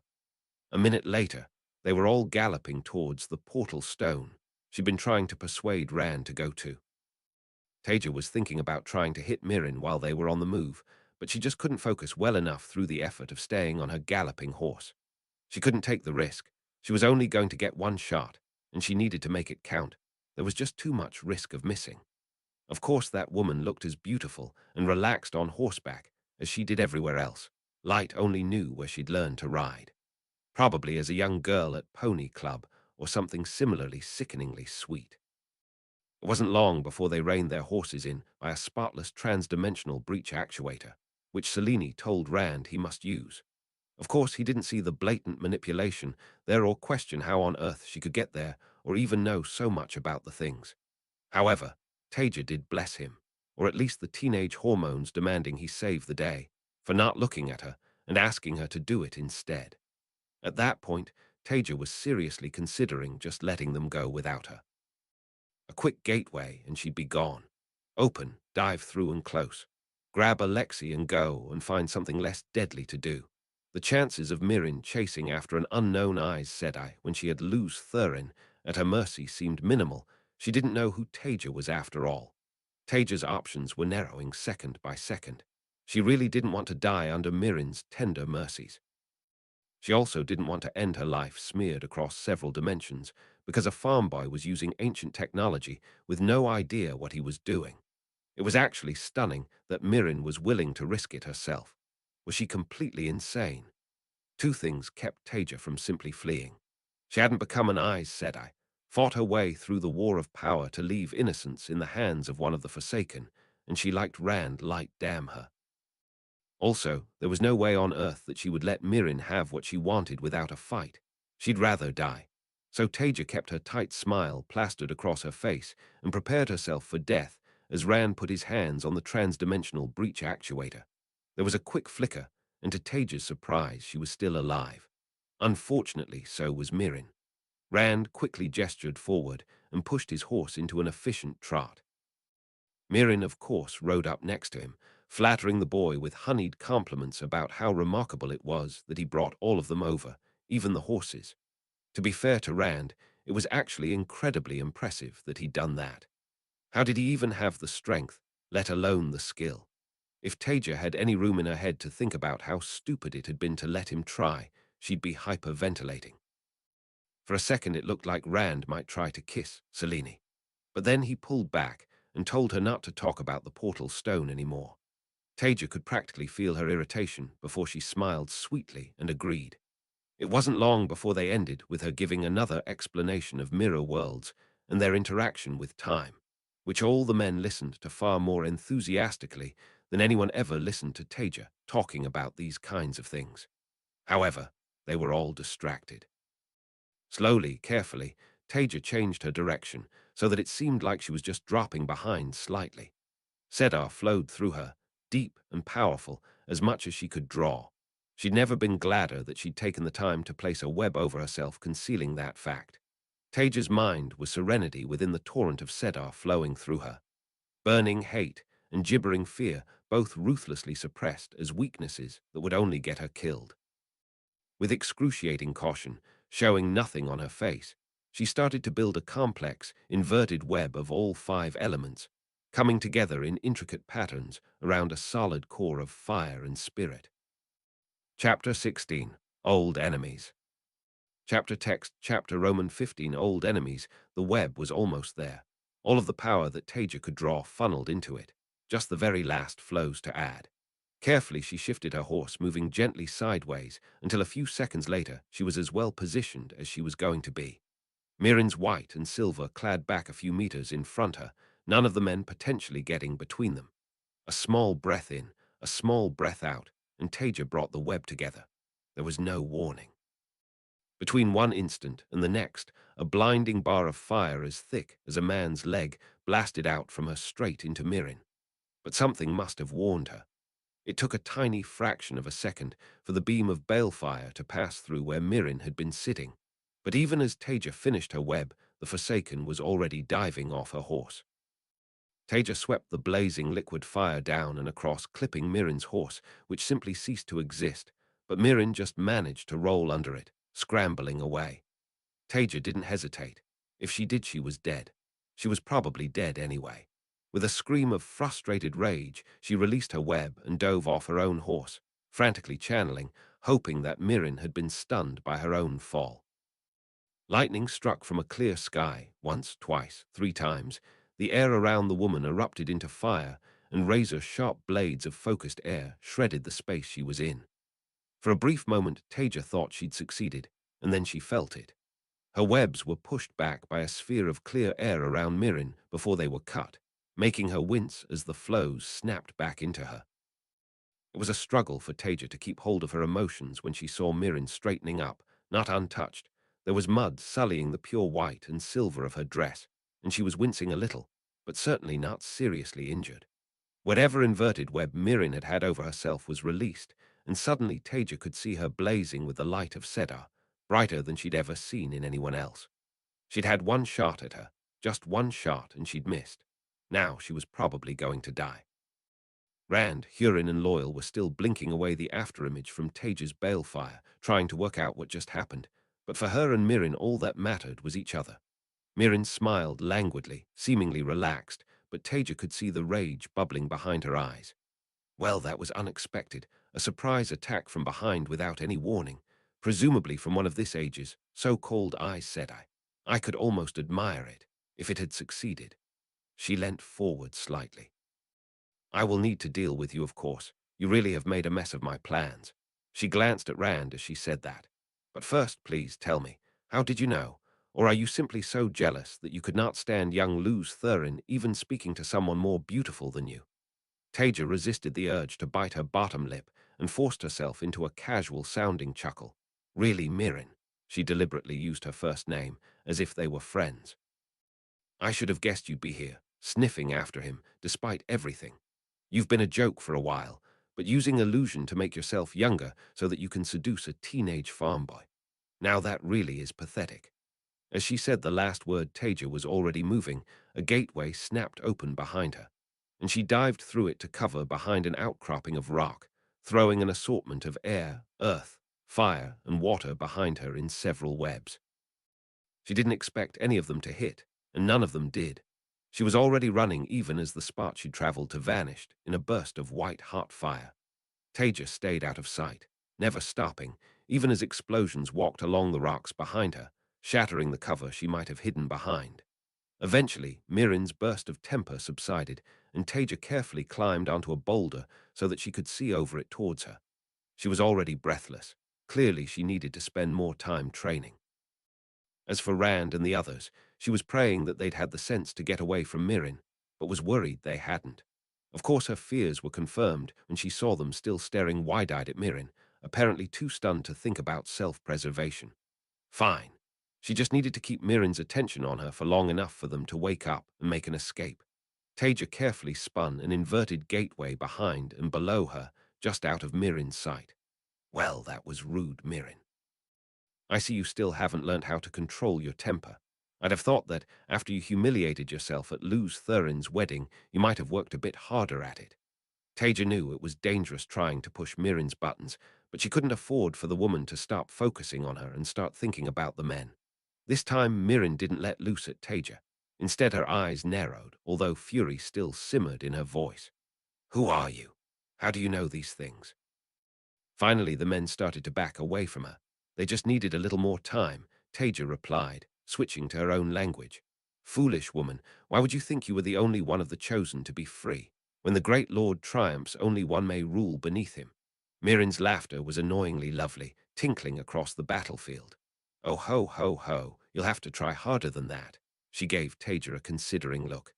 You speak the common tongue properly, though, not like the fools from this time. A southern accent, perhaps. Maybe. A second later, Taija staggered as a shield slammed into her connection with the power. The strength was incredible for anyone without an angriel. Intellectually, she knew how strong Mirren was, but having to face it head-on was a different matter. She frantically pushed back, clinging onto her connection to Sedar before slicing Mirren's web. Taija realized the trick a second too late, as Mirren's own web of fire and spirit sliced through the inverted webs, concealing her ability and identity. Mirren paused before she spoke, her eyes widening with surprise. Taija Kosola, you survived. Her tone was utterly flat. Talking meant more time for the others to escape. It also meant longer before Taija had to pit herself against the most powerful woman of her time. Disappointed Mirren Iranil. She lengthened the sound of the second name, emphasizing it. Also, did you forget my full name during your time with the Dark One? I suppose prison can hurt your manners. I'm surprised Elan Morin Tedranai. She put more weight onto his third name. Didn't help you there. He always was a stickler for politeness despite everything else. Rage flashed through Mirren's eyes, and she took an angry step forward before she reined herself in and chuckled lightly. Well, I suppose I can live with you having one small victory over me. It hardly does much for the balance between us, does it? Her laugh didn't reach her eyes. Anyway, it seems like a fortuitous day for me. Not only have I found Luz Thurin, I also get to rectify the pattern's mistake in letting you live. I really did think he had got you, but you always were hard to kill, slipping away like a little cockroach. Taija was vaguely aware of Rand and Hurin watching clueless even as they edged away, while Loyal was mouthing words, seemingly trying to decipher their words. And you always were a psychopath, Mirren. You're pursuing a teenage farm boy and making yourself look his age to do it. How old are you now? 300? 350? Grooming is such an innocuous-sounding word. Well, it is more enjoyable than entertaining the Myrddraal. They do have their needs, she smiled and paused, as Nerina could have told you. Reason fled from Taija, and with a scream of rage she let loose with Sedai, dividing her flows into several attacks. She was too angry to think about cover or evasion. She just threw everything she had at Mirren. Conventional attacks flew at the woman. Blindingly hot fire flowed over her. Red-hot shards of earth exploded from the ground, and razor-sharp, inverted whips of air lashed at her from behind. At the same time, Taija threw a significant proportion of her power into a more esoteric web, desperately inverting the flows as she spun them together, briefly altering the physical constraints of a space beside Mirren to fool the pattern into thinking a star's worth of matter was packed into a tiny spot. Mirren stood there, unruffled, as the webs exploded towards her. Webs were sliced, snapping back into Taija, only to be replaced by more. Her inverted gravity well actually made Mirren shift a step to the side as it briefly pulled on everything around it with inexorable force before she casually unraveled it. Nothing else even fazed her. After a couple more seconds of shrugging off Taija's assault, Mirren raised her eyebrows, switching back to the local language. Is that really all you can do, Taija? I had forgotten how weak you were. Maybe it was just rose-tinted memories from back in the good old days. Even then, you would not have been foolish enough to try to face me, though. I suppose you might have become overconfident after being around the children they call Aes Sedai in this time. She pretended to think, tapping her chin with a finger. A gravity well is a somewhat creative use of what power you have, maybe worthy of a talented doctoral student. But her face darkened. Why would you think it would work on me? I was spinning webs like that for a century before we even met. I am a better physicist than you ever were, and you know it. It really will be satisfying squashing you like an insect. I always was annoyed that Ishmael got there first. As Mirren was talking, Taija was panting for breath and trying to carefully edge back behind her cover without being too obvious about. Slowly she formed the webs for a trio of inverted gateways against the rock face she was using for cover, safely out of Mirren's sight. In front of her, Mirren turned to Rand. Well, as usual, Taija seems to have popped up to ruin things for me. Still, one must make the most of a situation. She sounded both fond and frustrated when she spoke to him. I think you and your friends should run along now. We can speak more later. Here. Well, you are not ready for a conflict of this kind, and I think one thing I can agree with little Taija on is that neither of us wants you dead. Remember, Luz Thurin, you are mine. Now go. She gestured imperiously, but gave him what looked like a genuine, loving smile. If Taija had the mental energy to spare for it, she'd have been disgusted.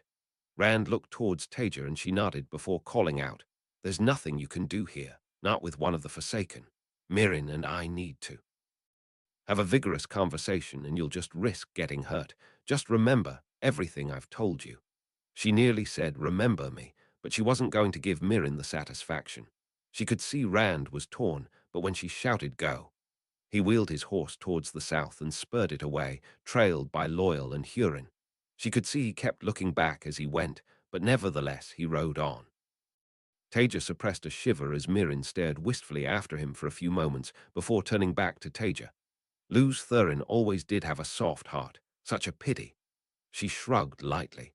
Well, is there anything you would like me to pass on to the others? No, well, that is. Taija cut her off in mid-sentence, completing her webs and feeling as much as seeing the gateways snap open. Two opened behind Mirren and she channeled, drawing as hard as she could on Sedai, sweet spikes of ecstatic pain prickling behind her eyes. Through one gateway, inverted air and water formed a razor-sharp disk of ice flying for Mirren's neck. Through the other, a blinding beam of balefire shot out, the web inverted, and the very air around it seeming to catch fire as she swept it sideways. At the same time, she flung a simple of web of air, earth, and spirit towards Mirren, visually impressive and taking up a lot of space, but with little real power behind it. Even as Taija channeled, Mirren dived aside out of the way of the stream of balefire, slicing the other webs she'd thrown at her. Taija, however, hadn't waited to see the results of her attack, already diving through her third gateway, reemerging a couple of 100 meters to the right, behind a large boulder. Not a moment too soon as she saw her previous cover disappear in a whirling ball of fire. A second later, Mirren turned towards Taija and Air, and fire streaked through the air while something pulled at the earth under her. She sliced Mirren's webs without even thinking about it and threw her own back, frantically mixing elements and webs, some inverted, in a complex series of simultaneous attacks chained together. She knew hardly anyone had the dexterity or skill to invert webs at combat speed in the way she could, but it seemed to be meaningless here. Everything she could do, Mirren could counter and return with even more power behind it. Explosions of fire and earth, bursts of air, and more esoteric detonations rained down around Mirren as she deflected or sliced Taija's webs. She didn't even move a step, just effortlessly batting away Taija's attacks and then retaliating with her own. Taija was running, changing location every time she sent a series of webs at Mirren. Light damn the dress she was wearing. She knew that if she stayed still she was dead, but she was still having to slice or deflect more and more of her attacks as she went. Despair was sinking its claws into Taija. She was throwing everything she had, and Mirren was barely even affected, her only expression a growing smile. An explosion on Taija's heels made her trip and fall, a frantically opened gateway at least letting her tumble away, out of the area of the next blast.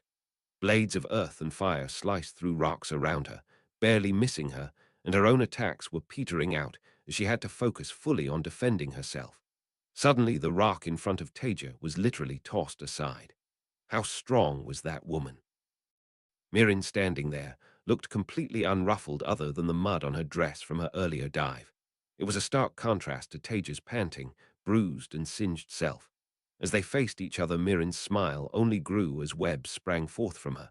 She was just throwing simple attacks now, almost half-heartedly, yet they were still horrifically strong. Taija couldn't meet any of them head-on, instead having to dodge, slice, and deflect. She was just playing with her at this point. Fire exploded around Taija and was quenched in air and water. An inverted web shot towards her and was sliced by spirit and fire, felt rather than seen. Razor-sharp air was deflected into the sky, but Taija didn't spot the inverted whip of air coming from the other side, which slammed into her with an agonizing crunch, sending her rolling across the rocky ground. Then there was a shield battering against her connection to Sedai, cutting into the flow of the power before she sliced the weave. Taija would never give up, especially to Mirren, but she knew she didn't have much left in her. With a supreme effort of will, she forced herself to try one last gambit. Taija dove to the ground under Mirren's next web, dodging it but leaving herself immobile and vulnerable. She ignored the flare of pain in her arm. It might be broken. It didn't matter. She drew hard on Sedai. Mirren seemed to have paused, waiting Taija with cruel curiosity. She didn't have time to do more than that, though. A moment's calculation, and again 3 gateways opened in front of Taija, the last of her strength going into forming a web of all 5 elements. A finger-thin bar of balefire blasted out, through the first gateway, which opened behind Mirren. But Mirren was already moving as Taija's web came together, a graceful step out of the path from the first gateway. An instant later, the dodged beam of balefire was multiplied into 3 as it passed through Taija's other, subtly angled, gateways also blasting through the space to the left and right of where Mirren had stood.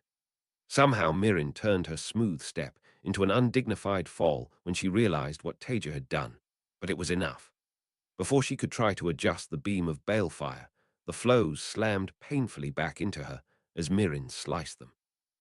Straining against exhaustion, Taija clung on to her hold on Sedai, barely, and threw a web of fire, air and spirit that would set the air in Mirren's lungs on fire while she clambered back to her feet. She could see that now Mirren was truly angry.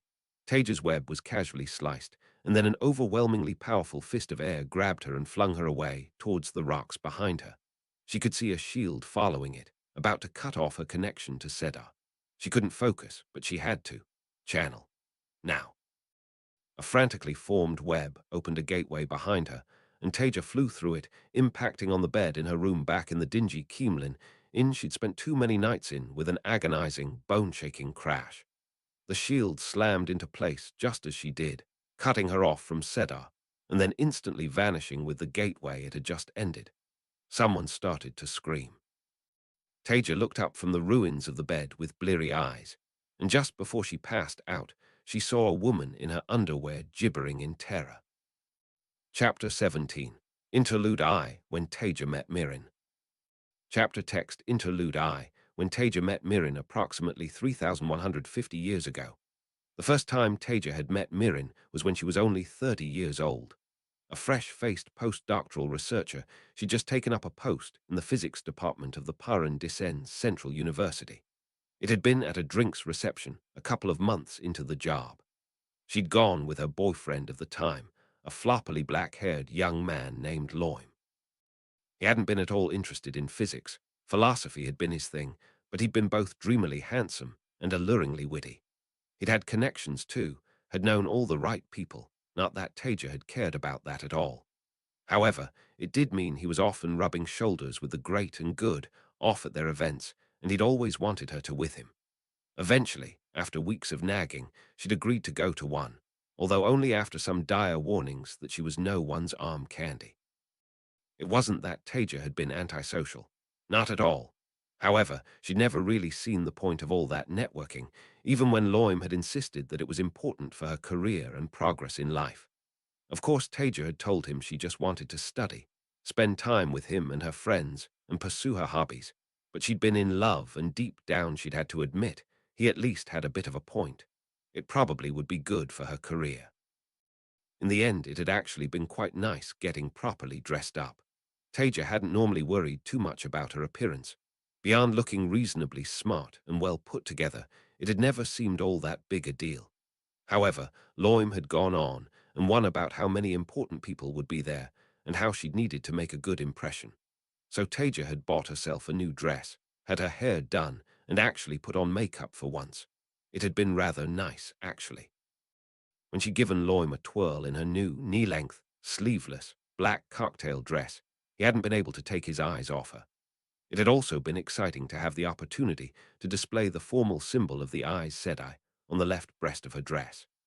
It had been a few years, and she'd earned the right to wear the sinuously divided black and white circle. But given how she'd avoided formal events like the plague, there hadn't actually been all that many opportunities to flaunt it. Actually, being at the drinks reception had been rather less entertaining, though. Loim had soon run off to hobnob with various people his parents knew, and Taija had found herself wandering around, feeling a little lost. She'd had some nice chats with people, but on the whole they hadn't seemed all that interested in speaking to a random, young postdoc from a danza, especially when they'd found out she was just there as a plus one. That was until Mirren had spotted her. Taija hadn't realized who she was at first. Mirren had come over and put a hand on Taija's bare arm to get her attention, and Taija had thought she was just a stranger being friendly, albeit in an overly familiar way. "Hello, I am Mirren Aranil, pleased to meet you." Her accent had been pure Paran Descens, smooth and sophisticated as crystal. It had made Taija feel like a country bumpkin, which was ridiculous. She was from Adanza, one of the great cities. Taija had turned to face her and had been almost speechless for a second at how beautiful she was. It had been hard to believe she was real. She hadn't recognized Mirren's face, but of course she'd recognized her name. Everyone in her field had known it. Hi, my name's Taija Kosola." She'd kicked herself for stammering, unable to stop her face heating as she embarrassed herself in front of the older woman. Mirren's faint smile had widened into a genuine grin. "Oh, you are Taija Kosola. I had heard you were coming. I had been hoping to meet you." She'd leant in conspiratorially. "It is terribly boring at these events, I know. I never really feel I fit in, but I am very excited to meet one of the real up-and-comers in our field. That is why I really come to these, for people like you. I would love to hear how your research on particle filtration webs is going. It is ever so fascinating." Taija had hardly been able to imagine an apparition like Mirren not fitting in anywhere she wanted, but at least she'd been able to stop stammering when she replied. "Oh, it's not all that interesting, really. I'm just starting out." "Nonsense." Mirren had been having none of it. I do not believe that at all. I read your paper on combining spirit and air for electron separation, and I thought it was groundbreaking. You read my paper. Taija had hardly been able to believe it. Everyone had known that Mirren was going to be one of the greats. She hadn't earned a third name yet, but it was only a matter of time. An incredibly talented scientist, stronger in the power than any other woman alive, and so stunningly beautiful that men and women would throw themselves at her feet. I'm incredibly flattered. Taija hadn't been exaggerating. I was inspired by your own research on wave formation. I couldn't have made it to where I am without that. Mirren had grinned back at her. You are too kind. I can see that you have a talent for using the power creatively. Let me show you a little something I saw recently that you might find useful. The light of Sedar had sprung up around her, and she'd spun a small but intricate web of spirit, air, and earth above her hand. This has a fascinating effect on slowing electron movement for easier viewing, far more efficient than anything I have seen before. Taija had looked carefully down at the web above Mirren's hand. It had been fascinating. She hadn't seen anything quite like it before. In fact, she'd been so engrossed in it that she'd only been vaguely aware of Loim coming up to the two of them and putting his arm around her. That's fascinating. Taija hadn't tried to keep the enthusiasm out of her voice, and Mirren had been visibly pleased by it. I could see a lot of uses for this, especially if you just tweak it slightly. Taija had embraced Sedar herself and spun her own web, tiny flows of spirit, air and earth coming together in a rapid flurry, perfectly imitating Mirren's web. Now if I just shift that node of earth and add a touch of fire, Taija's web had flickered as she altered it. I think this would slow them by at least another 10%. Mirren had kept on smiling, but there'd just been the slightest tightening around her eyes. How intriguing. She'd stared for a few more seconds before gathering herself. Well, it was lovely to meet you, Taija Kosola, and I am sure I will be following your career with great interest. But I think I see Baidaman over there, and I really must say hello to him before I leave. Of course. Thank you so much for speaking to me. I hope we can meet again. Taija had tried not to sound too odd, and then in a moment of bravery asked, perhaps we could meet over coffee sometime. I'd love to hear your thoughts on so many things. Mirren had hesitated and then smiled radiantly. Of course, I would love to. Here, let me give you my number. Drop me a message and we'll set something up. Number duly given, Mirren had headed off to find Baidaman, giving Loim a small nod of acknowledgement as she did. He'd watched her leave, his arms still around Taija's waist before speaking up. So who was that then? Who was that? That was Mirren Iranil. Haven't you heard of her? Taija had torn her attention away from Mirren's departing form to stare at Loim in amazement. He'd shrugged. Nope, should I have? Yes, she's one of the most famous physicists alive. Taija hadn't been sure whether to be outraged or amused at his ignorance. A genius, incredibly strong in the power, and she's so beautiful too. Loim had smiled at that and made a show of eyeing Taija up and down with a grin. Was she? I hadn't noticed. I was a bit distracted by someone. Taija had laughed. You're ridiculous. She's far better looking than me. Still, she'd known there was a reason why she'd loved him. Nonsense. There's no one more beautiful here, and I know exactly what I plan to do with that beauty tonight. He'd leant down to whisper in Taija's ear. She'd briefly pretended to be outraged by what he'd suggested before promptly grabbing his hand and heading straight for the exit, dragging him along behind her. Chapter 18. New Allies. Chapter text, chapter Romans 16. New allies' consciousness returned slowly to Taija. Bone-deep weariness permeated her body, that and pain, and as her mind gradually caught up with where she was, the dim light made it hard for her to make much out. However, one thing was clear. She was in a prison cell. The bars in place of a door and pair of guards standing outside made that much clear. Lying there on a scratchy straw bed, it took her a little while to fully remember what had happened. Mirren. Instinctively traveling back to Keemlin, a screaming woman. She was briefly outraged that she was in a cell and then thought of the way she'd left Keemlin. She might not have looked the way she did in her confrontation with Aleda, but she traveled straight into her old room with her real appearance. It wasn't totally surprising in that light. While Taija was exhausted and in pain, she could tell she'd been given some medical treatment. Small mercies. Dried blood had been washed off her, and there were bandages around her lower ribs and leg. The splint and sling round her arm explained the throbbing pain there too. Her nice dress was gone, presumably ruined by the battle with Mirin, and replaced with a scratchy brown woolen dress like she'd worn after Ramshorn. Yug. There was a jug of water by the bed, but she realized her ankle was chained to the wall. Definitely a prisoner. A muffled but urgent conversation between the guards broke Taija's train of thought, and then one ran off, practically sprinting. They must have noticed she was awake. Taija lay back for a few seconds thinking. She needed to decide what to do now, and she needed to decide fast. It was odd that there was no channeler there, but maybe they'd tied off a shield on her. Tentatively, Taija opened herself to Sedar, and to her surprise, it was right there, waiting for her. Her head was pounding, but that just seemed to be tiredness. Why hadn't they shielded her? Surely they must realize that nothing in that room would hold an Aes Sedai who didn't want to be there. Nevertheless, she didn't want to still be around when Aleda arrived. Presumably it would be Aleda. She was in no condition for a fight, and she had no idea how negatively the woman viewed her. Obviously her feelings wouldn't be positive, though. The question was what to do. Taija reached for the jug, light she was thirsty. She raised it to her lips and then thought better of it. Embracing Sedar, she formed a trickle of it into a web and ran it through the water, checking for poisons or drugs. Only once she'd done that did she drink deeply. It was clear the Forsaken were active. More, it was clear that they had an unhealthy interest in Rand, both Ishmael and Mirin. Surely they couldn't believe this dragon reborn rubbish too. Had the whole world gone mad? In the end it didn't matter, though. Whatever they wanted, Taija was going to do her best to make sure they couldn't have it. The dilemma for her was what was the best way to do that. She could go to Ingtar and keep following the Horn of Valor. However, given the Forsaken didn't seem to have done anything about it, Taija suspected she was probably right about the Horn being a diversion from more important things.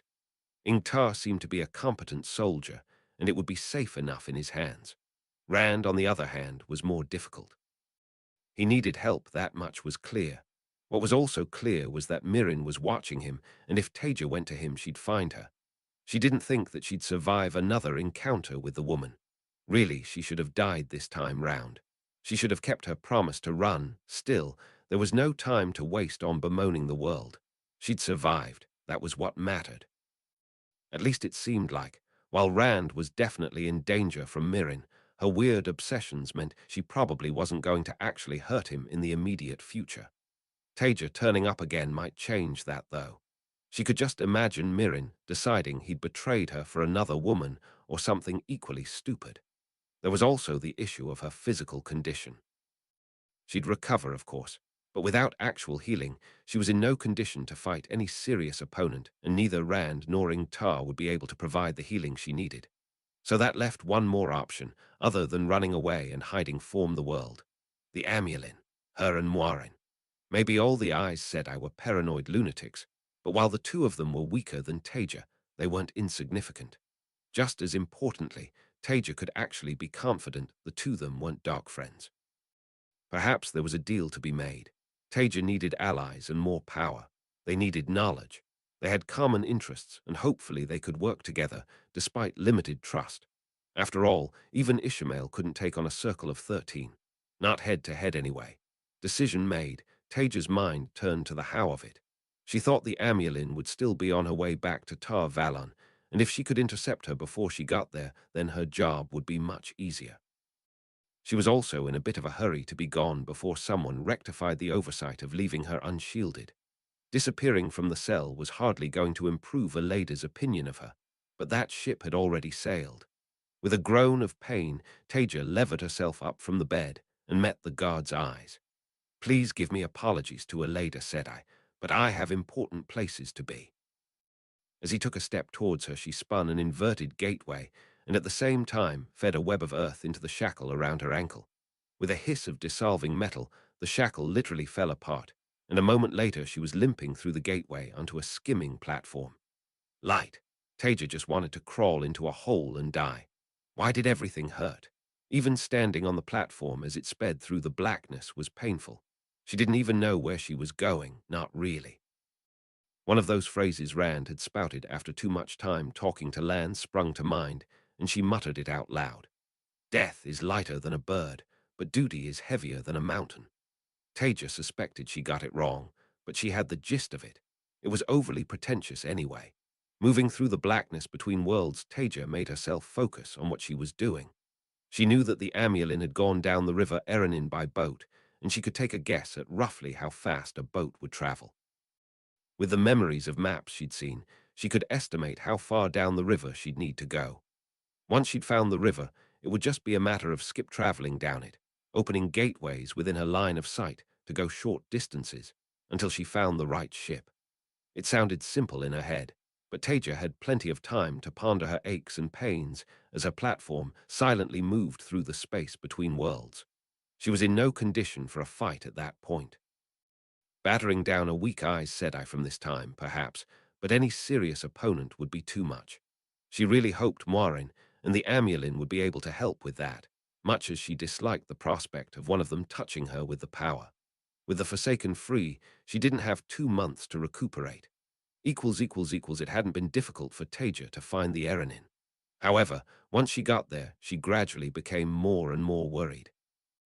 As she spent tedious hours, bouncing along the river, traveling a few kilometers at a time, exhaustion started to really get its claws into her. It wasn't that the activity was all that challenging in itself. Under normal circumstances, Taija could spin small, inverted gateways all day, and all she had to do each time was step through and look around. However, her injuries combined with the constant channeling were taking an ever-increasing toll on her. Only the iron-hard mental discipline required to safely channel and decades of hard-won skill stopped her from dangerously fumbling a gateway or just outright losing her connection to Sedar. It wasn't like she could realistically rest either. She had a thin wool dress and nothing else. No inn was going to give her a room, and sleeping out in the open in her condition seemed like a terrible idea. Taija was also worried that she'd miss the Amulin's ship when she did find it. She'd never actually seen the thing, and she was hardly a nautical expert. As time went on and she progressed downriver, that worry started to loom over her ever greater. Had she missed it? She'd seen a fair few ships, but none of them had looked Amulin-esque. Whatever that meant. Surely a ship using oars and sails couldn't get that far that fast. Fortunately, just as she was starting to think she might have to give up, Taija saw it. Even better, it was blindingly obvious. A huge banner with the white flame of Tar Valon flew from the ship's mast, and thick webs of Sedar pushed the currents behind it and propelled air into its sails. If that wasn't the Amulin's ship, then nothing was. The only question was how to get onto it without revealing herself to every one of the modern Aes Sedai on board. One more quick hop by gateway and Taija sat by the riverbank, spinning an inverted web of concealment over herself to hide from any sharp eyes on the ship. She studied it, watching it hurtle past, considering the best way to approach it. Repeating the process with a couple more gateways gave her more time to think. Eventually, she decided that the large, decorated cabin at the back must be the Amulin's. She could see 3 shadows inside it, moving around the inside, but not who they were. Still, she was fairly sure that the big rooms at the back of sailing ships were where the most important people stayed. It wasn't ideal. Jumping straight into an unknown situation was unquestionably risky, but Taija couldn't keep following the ship indefinitely, and she really didn't want to have to sleep outside in her current condition. In the end, she was fairly sure that none of the Aes Sedai with the Amulin were stronger than her, and she knew the Amulin wasn't a dark friend. So the worst case was 2 dark friends against her and the Amulin. Even in her current condition, she could deal with those odds. Just in case, she double-checked the webs concealing her ability to channel and that she was holding Sedar. She still looked like herself, but for now that would be a good thing. Once she was satisfied, Taija spun the web for balefire, holding it just short of completion. If things went wrong, she'd strike hard and with no warning. There'd be no time for anyone to bring a circle against her and overwhelm her. Going in hard and fast had worked for her during the war, and it would work now. A brief calculation, and Taija was ready, spinning a gateway straight into the moving ship, ignoring the strain she felt at channeling so much in her condition. With a single movement, she stepped through the gateway, also ignoring the spike of pain from her ribs, and already spinning an inverted ward against eavesdropping around the room. The voices in the cabin stopped abruptly with Taija's entrance, and Siwan whipped round from her seat. She'd already been holding Sedar, but its light exploded around her as she drew far more heavily on it. She was already forming a web as she turned, but it fell away as she saw who just stepped through the gateway. Taija, what in the light happened to you? You look like you've been caught in a net and dragged all the way through the fingers. Taija vaguely recognized Nynaeve and Egwene sitting stunned where Siwyn was facing a moment before. He dismissed the two young women from her attention after a glance and let the almost formed balefire web dissipate. She wasn't sure she could actually hold it much longer anyway. Taija focused her eyes on Siwyn. Mirin Iranil Lanfear. Her voice caught slightly at the name. Light she hated calling her that, but Siwyn probably wouldn't know who Mirin was. We fought. I lost. Concern washed over Siwyn's face, and then it hardened. That is concerning. Forgive me, but I must take precautions. What did Liandrin say to you before you killed her? Even as hard as she seemed, there was a slight hitch in Siwyn's voice at the memory of Liandrin's death. Taija grimaced. She called me Great Mistress Lanfear, one of the Chosen. She almost spat the last word. Siwyn nodded, a sharp, decisive movement. Very well. I believe you are who you say, but why are you here? Her voice became more urgent. What about the horn, Rand? Rand is. Taija had been about to say he was fine, but that probably wasn't the right word. Mirin didn't want to hurt him. I think she's trying to seduce him. She had to suppress a mad giggle at the idea. Light, she needed to rest. I'm fairly sure she won't hurt him anyway. Taija's legs took that moment to try to collapse under her, and she staggered, having to grab hold of a wooden beam to stay upright. As for the horn, I can't imagine Mirin Lanfear doesn't know about it, and she's done nothing to try to take it. I don't think she's interested. Siwyn looked behind her and barked. You're meant to be a wisdom, aren't you? Help her girl. With a start, Nynaeve jumped from her seat and hurried over to Taija and proceeded to half help, half drag her to a seat, ignoring her muttered protests.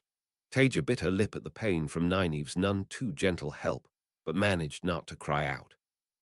When the pain had subsided enough, she looked at Siwyn and nodded at the two girls.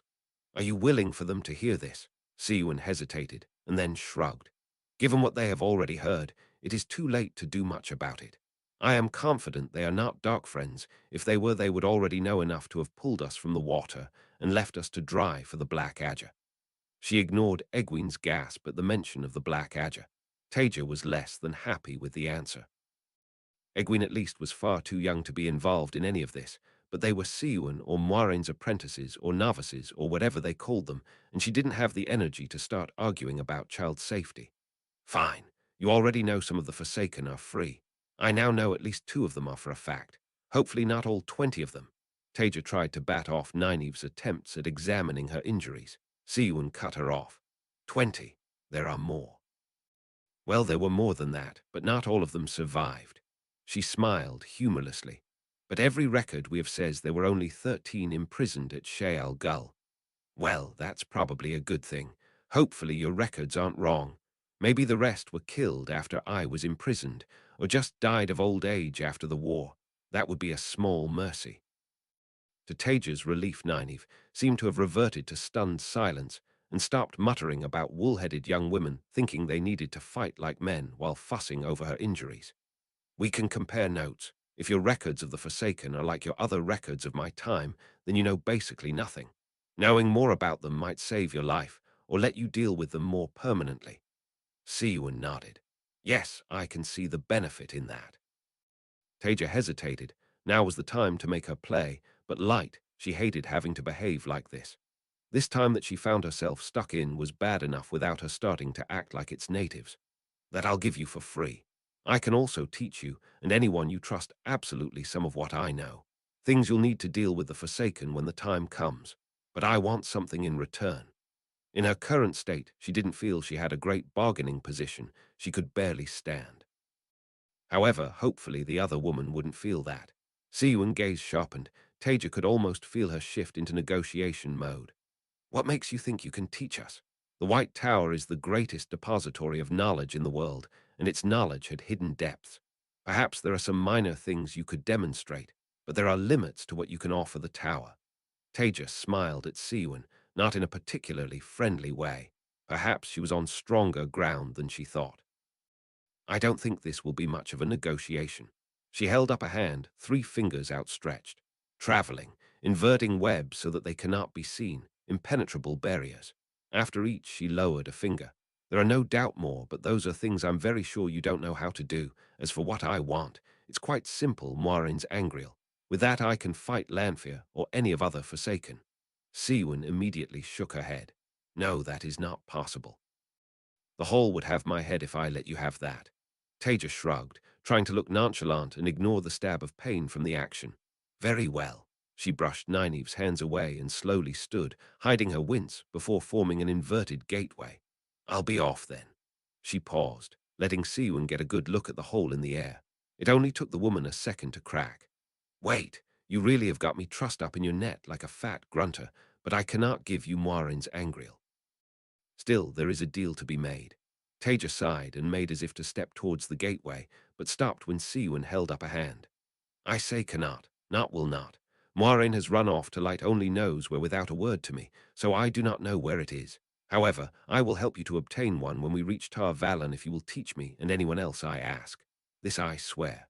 Taija paused to consider for a second. All right, but I will only teach you and anyone you trust absolutely. She emphasized the last two words. I won't risk teaching your black adger. Done. At the quick agreement, Taija started to wonder whether she should have bargained harder. A sangreal, perhaps. Too late now anyway. Good, then we have a deal. Taija sat back down with a wince, letting the gateway rotate closed. She couldn't keep going like this. She didn't want any of them to touch her, but paranoia and her dislike for the idea was going to get her killed. Mirren, Lanfear, has really messed me up. Would you be able to heal me? The pain is distracting. Siwyn's composure didn't flicker. My apologies. I do not have much talent in healing, but Lean is more than adequate. Egwene child, fetch Lean and tell her to come immediately. You are not to breath a word of Taija's presence or what we have discussed. Do you understand? Egwene hurriedly curtsied and fled the room with a yes, mother. It only took her a minute to return with a confused Lean who gasped when she saw Taija. Once she'd been given a brief update, she quickly put her hand on Taija's forehead, apparently unintimidated by Taija's suspicious gaze. A moment later, a storm of Sedar, water, air, and spirit exploded from her, melding into Taija. It was like being doused in cold water, and Taija couldn't help but shudder violently as the web washed over her. It was crude, far cruder than anything she was used to, but as she shook off the after effects, Taija realized it had worked. She was feeling even weaker than before, but her pains had vanished. Unconsciously, she flexed the fingers at the end what had been a broken arm moments before. Thank you, Lean, said I. Taija nodded to her as she retreated hastily back to Siwyn's side. Perhaps she'd been more intimidated than she'd looked. Right, we need to plan. Yes, Siwyn glanced around the cabin. You cannot stay on this boat. It will be impossible to hide your presence, and the Forsaken will be looking for you now. I'm not so sure. Lanfear certainly will be, if she can tear herself away from Rand. Taija still couldn't believe the woman was pursuing a teenage farm. She'd been a professor at the Kalam Dan. The others, though, I suspect she might not tell them. We have a certain amount of history. Taija's mouth twisted. Knowing her, I think she might not tell anyone she encountered me, especially since she didn't succeed in killing me. She tried and failed to suppress a shudder. Obviously, we can't rely on that, though. History. I would ask. Siwyn looked at Taija's face and hurriedly changed track, but we do not have much time. A question for later. Siwyn paused, then continued, all business. I think there is a solution. You will travel to Tar Valon ahead of us, take a room there, establish yourself as a noblewoman who wishes to petition the Amulin. It is a little known right, but every woman may request an audience with me. Then we can continue to work from there. If you need gold, I can provide it. That would work, but I'll need the money. The fight with Lanfear has left with me with nothing but the clothes on my back. Taija glanced down at the ugly, brown dress. Now, how long do we have, and what would be the most efficient use of that time? Siwyn looked at Lean. We do not have long before people might get suspicious, perhaps an hour at best, and too much channeling might attract attention to us, which we cannot afford at this moment. Perhaps you could start on what you know about the Forsaken, just the basics for now. If it allows us to spot one of them when they are unaware, it could be what allows us to defeat them. Yes. Lanfear was arrogant enough to appear without a disguise. Perhaps the others would be too. It makes sense to limit us to your 13 given the time available. Where should I begin? Perhaps with Lanfear, as we know for certain that she is free. She was the one Taija least wanted to talk about, but it made sense. Fine, fine. Her tone was sharp, but softened into resignation the second time she said it. Lanfear I've known for well over 100 years. As Taija spoke, her stomach rumbled loudly. Lean immediately jumped in. Healing will have used up much of your body's resources. Egwene child, go and fetch some food immediately. Tell them the Amulin and I require refreshments before we continue your lessons. Egwene looked like she desperately wanted to protest, not being able to stay and listen. But after a hard look from Siwyn, she curtsied and fled. Thank you. Taija gave Lean her first genuine smile since she'd arrived on the ship. So Lanfear, or Mirren Iranel as she used to be known. Her defining characteristics were obsession and pride. She was obsessed with Luz Thurin to the point of madness, and she could never stand to be second best in anything, however many other things she might win at. Together, those dominated her actions, even her fall to the shadow. She'll probably be doing her best to seduce Rand, but may well drop any other plans if it gives her the opportunity to get at me. Hopefully, he has the sense to put her off without outright rejecting her. In terms of looks, she loves wearing white and silver. She's well above average height, dark-haired, utterly beautiful. Taija continued with her description before moving on to Ishmael. Thankfully, the others in the room politely ignored the unsubtle gaps she left in Mirren's history. As Taija finished up on Ishmael, Egwene returned struggling with a surprisingly large plate of food which she set down in front of her without meeting her eyes. In moments, Taija was stuffing her face. She hadn't realized she could even be this hungry. So, she paused to take another bite of roast chicken. Who else? Mordlam was, Siwyn interrupted her. Who? I haven't heard of him, huh? She looked at Lean, who shook her head. All right, perhaps he's dead. What about Ajna? Taija realized the chicken leg she'd been munching on was gone and moved on to another. A slight look of embarrassment actually broke Siwyn's composure. Ajna will not be a problem. Excuse me. Taija gave her a flat look and then ruined the effect by taking a large bite from her the second chicken leg. Rand killed him at the Eye of the World. The Eye of the what? For fuck's sake. Lean looked she wanted to ask Taija what that meant, but she restrained herself. You're telling me that boy killed one of the Forsaken? Fine, whatever. Are there any other little revelations you have for me? Siwyn glanced at Lean. Balthimmel was killed too by the Green Man. I assume you've got this Green Man in your cupboard, ready to jump out and surprise me. Taija couldn't help the sarcasm in her tone. No, he died killing Balthimmel. All right. Well, that's, I suppose, 2 down is good. Taija shivered as she remembered Ajna.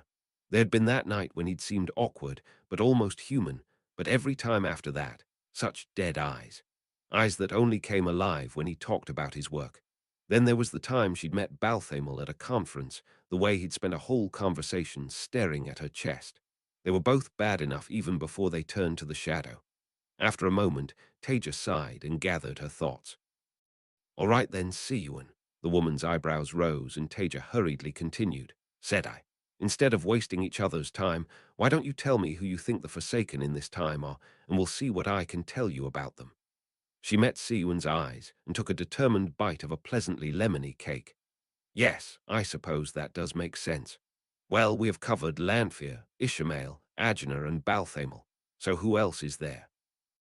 Ravin, Messana, Greendal, Machidian. As each name came out, Taija's mood dropped further. Belel, Samel, Asmodian, Demandrid, and Semirage. Taija let out a hiss at the last name. I'd really hoped she wouldn't be one of them. She considered the list. So the bad news is that most of them are the worst, most dangerous of the Forsaken. The good news is that I can tell you a lot about almost all of them. How they like to operate, what they look like, their weaknesses and their strengths. All 4 of Taija's audience leaned forward eagerly. So, to start with the hard ones, Samel is a name I've never heard before. It means destroyer of hope, but Taija shrugged. Machidian, on the other hand, I have heard of. That was the nickname given to the Shadow's spy master. However, I don't know whether it was an actual person, just a title, or even a myth. A Machidian was a tiny, very venomous spider, by the way, but I don't know if you still have them. Anyway, if they were imprisoned with the others, then it seems like Machidian was actually a real person. No doubt they'll be looking to infiltrate your own organization, so you should take precautions, but then I'd hope you're doing that anyway. Now, on to the more useful ones. Let's start with Ravin. In my time before the war, he was a social media infel, or a minor political figure with some backwards ideas about women, very popular with certain groups of young men. Taija continued on, alternating between munching through far more food than she'd have thought she could stomach, and detailing everything she could think of off the top of her head about the worst people of her time. Before she knew it, the plate was empty, and Siwon was stopping her. "Thank you. This has been illuminating, but we've already had you here for too long. People will no doubt be asking questions about what is going on in here." Siwon rummaged in her desk and pulled out a bulging purse. "Here, this should give you the money you need to set yourself up in Tar Valon. If you need more when you're there, then I will, of course, arrange for it."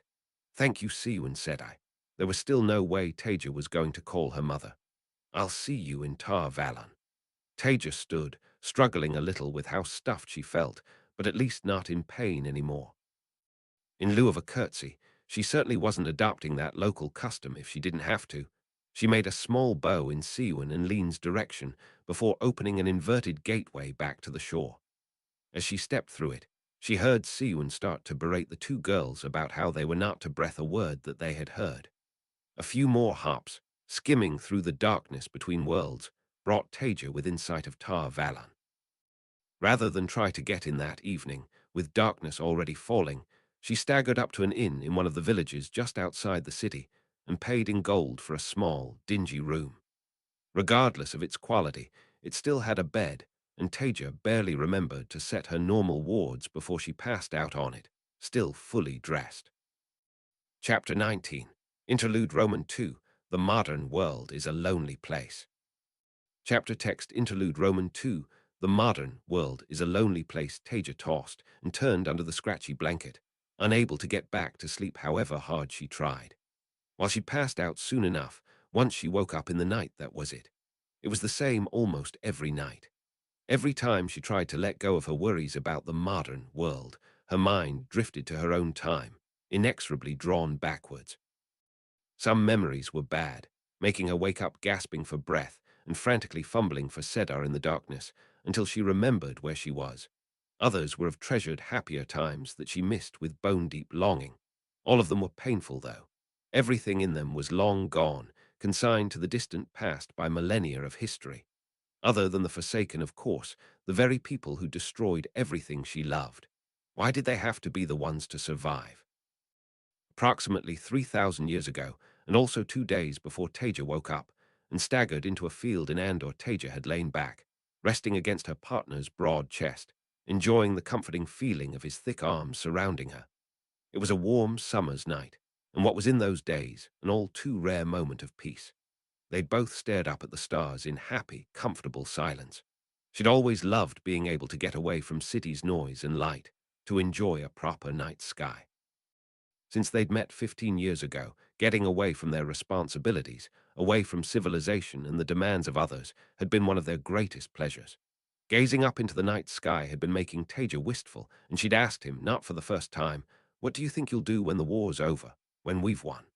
His short beard had tickled against the side of her face when he answered. "Well, when we win," she'd felt him smile.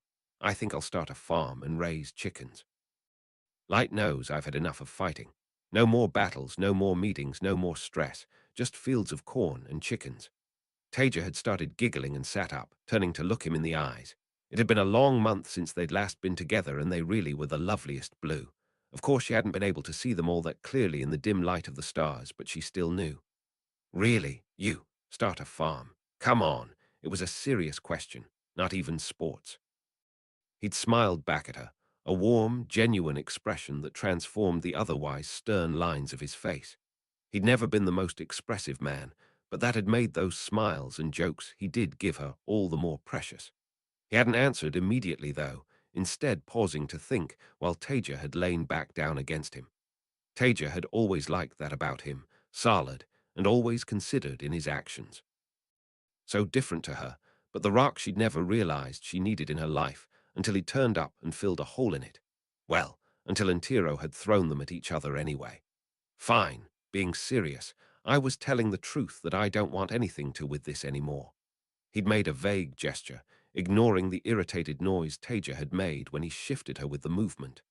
I'll resign from the military the day the war ends. They can manage without me. I suppose I could get into coaching, but even that's too close really, let alone getting back into competition. I think I'd like to do something outdoors.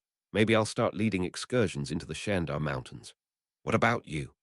It wasn't like the two of them hadn't had this discussion many times before, but it had still been comforting to think about a better future, and Taija had taken a moment to think, treating the question as if it was the first time it had been asked. Not that it had been much of a dilemma. Well, obviously I'll go back to university, not Jalander, too many bad memories. She'd shuddered and he put a comforting hand over hers. They both had enough bad memories for several lifetimes. But somewhere make a new team, get back into it. You know how much I miss research. She'd felt him nod at that. Of course. I can sneak off from my tour groups at night, and you can come and join me at weekends. Ha! I'll come and lead your tour groups at weekends. Taija had squirmed back, further into his arms, and then they'd lain there in comfortable silence for a while, until Taija had broken it again, speaking in a musing tone. After the war, yes, I think I'll also marry you. She'd nodded firmly to herself at that, decision made. He'd let out a surprised bark of laughter, pushing himself up onto his elbows to look down at her. Taija, are you proposing to me? Like that? Really? After her outraged squawk at sliding from his chest to his lap, Taija had smiled widely, looking up at him from what couldn't have been a comfortable position on his legs. Did you think it would happen any other way? With me? He'd huffed in exasperation. Yes, I thought I'd do something romantic when the war was over. Flowers, down on one knee, charming, glamorous, passionate, all right. Fine. I should have expected that. It wasn't going to happen any other way, I admit it. Taija had looked as smugly pleased as she ever had. So, fine, I'll marry you. His voice had been full of mock irritation. While you might be a bit of a weirdo, there's no one I'd rather spend the next 500 or 600 years with. Perfect. She'd given him a gentle shove to get him to lie back down before snuggling back against his chest. Later, as the night went on, their conversation had inevitably turned back to the war. I need to go back to the front tomorrow. His grip had tightened around her as she'd said it. After a moment, he'd sighed. Yes, I know, the Arakam sector. I'm worried about it. The shadow just keeps pushing there. I don't know how much longer we can hold. He'd shifted uncomfortably under her. I know you can't, but sometimes I wish you'd just stop. Resign. I worry about you out there every day. Taija had reached up to stroke his cheek, fingers tracing the fine, blonde hair of his beard. I know you do, and you know I can't. I worry about you just as much too, but we have a world to defend. If I stand aside, the shadow gets a step closer to victory. You do what you can, and so do I. We both took oaths when we became Aes Sedai, and it is what it is, being Aes Sedai. I know, I know. We all have our duty, and you always make a difference. Taija the Terrible, scourge of Darkrians everywhere. They'd both laughed at that, although there was a hint of brittleness to their laughter. Back at HQ, they interrogated a captured dreadlord last week, before he was severed, and apparently quite a few of them will try their best to get reassigned if they find you're fighting in their sector. Taija had shrugged nonchalantly, despite actually being quite pleased. Smallish, but deadly, that's me. Anyway, you shouldn't worry. Antiro's in charge in my sector, and he's more than competent. She'd mimed pointing and firing a pistol with her fingers. He points me at whatever's the most important target, and then I blow it up. Boom, home in time for lunch. Oh yes, of course, do say hello to him from me. Ask after Sailor too. It's been too long. Much too busy to hang out in the mud with us common futsal deers, are you? Ha! Antiro commands a whole sector, and anyone stupid enough to mistake you for a common futsal deer would never get the chance to do it twice. Taija had smiled fondly. Exactly. Just don't try to give me any special treatment. I wouldn't dare. Then the levity had drained from his voice. Seriously though, Taija, you need to be careful out there. The shadow's throwing more and more against our lines, and we're just not getting the reinforcements we need. I keep asking, but so far nothing. He'd hesitated then. I know you can more than look after yourself, and frankly, you're one of the heaviest hitters we have, so we need you out there. But promise me you won't take any unnecessary risks.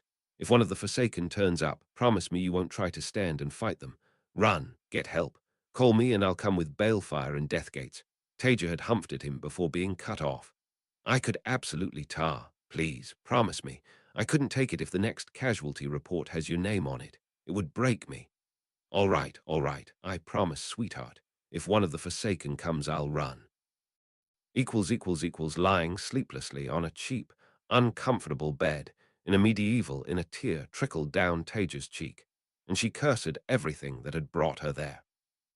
Chapter 20.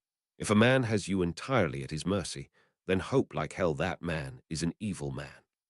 Chapter Romans 17.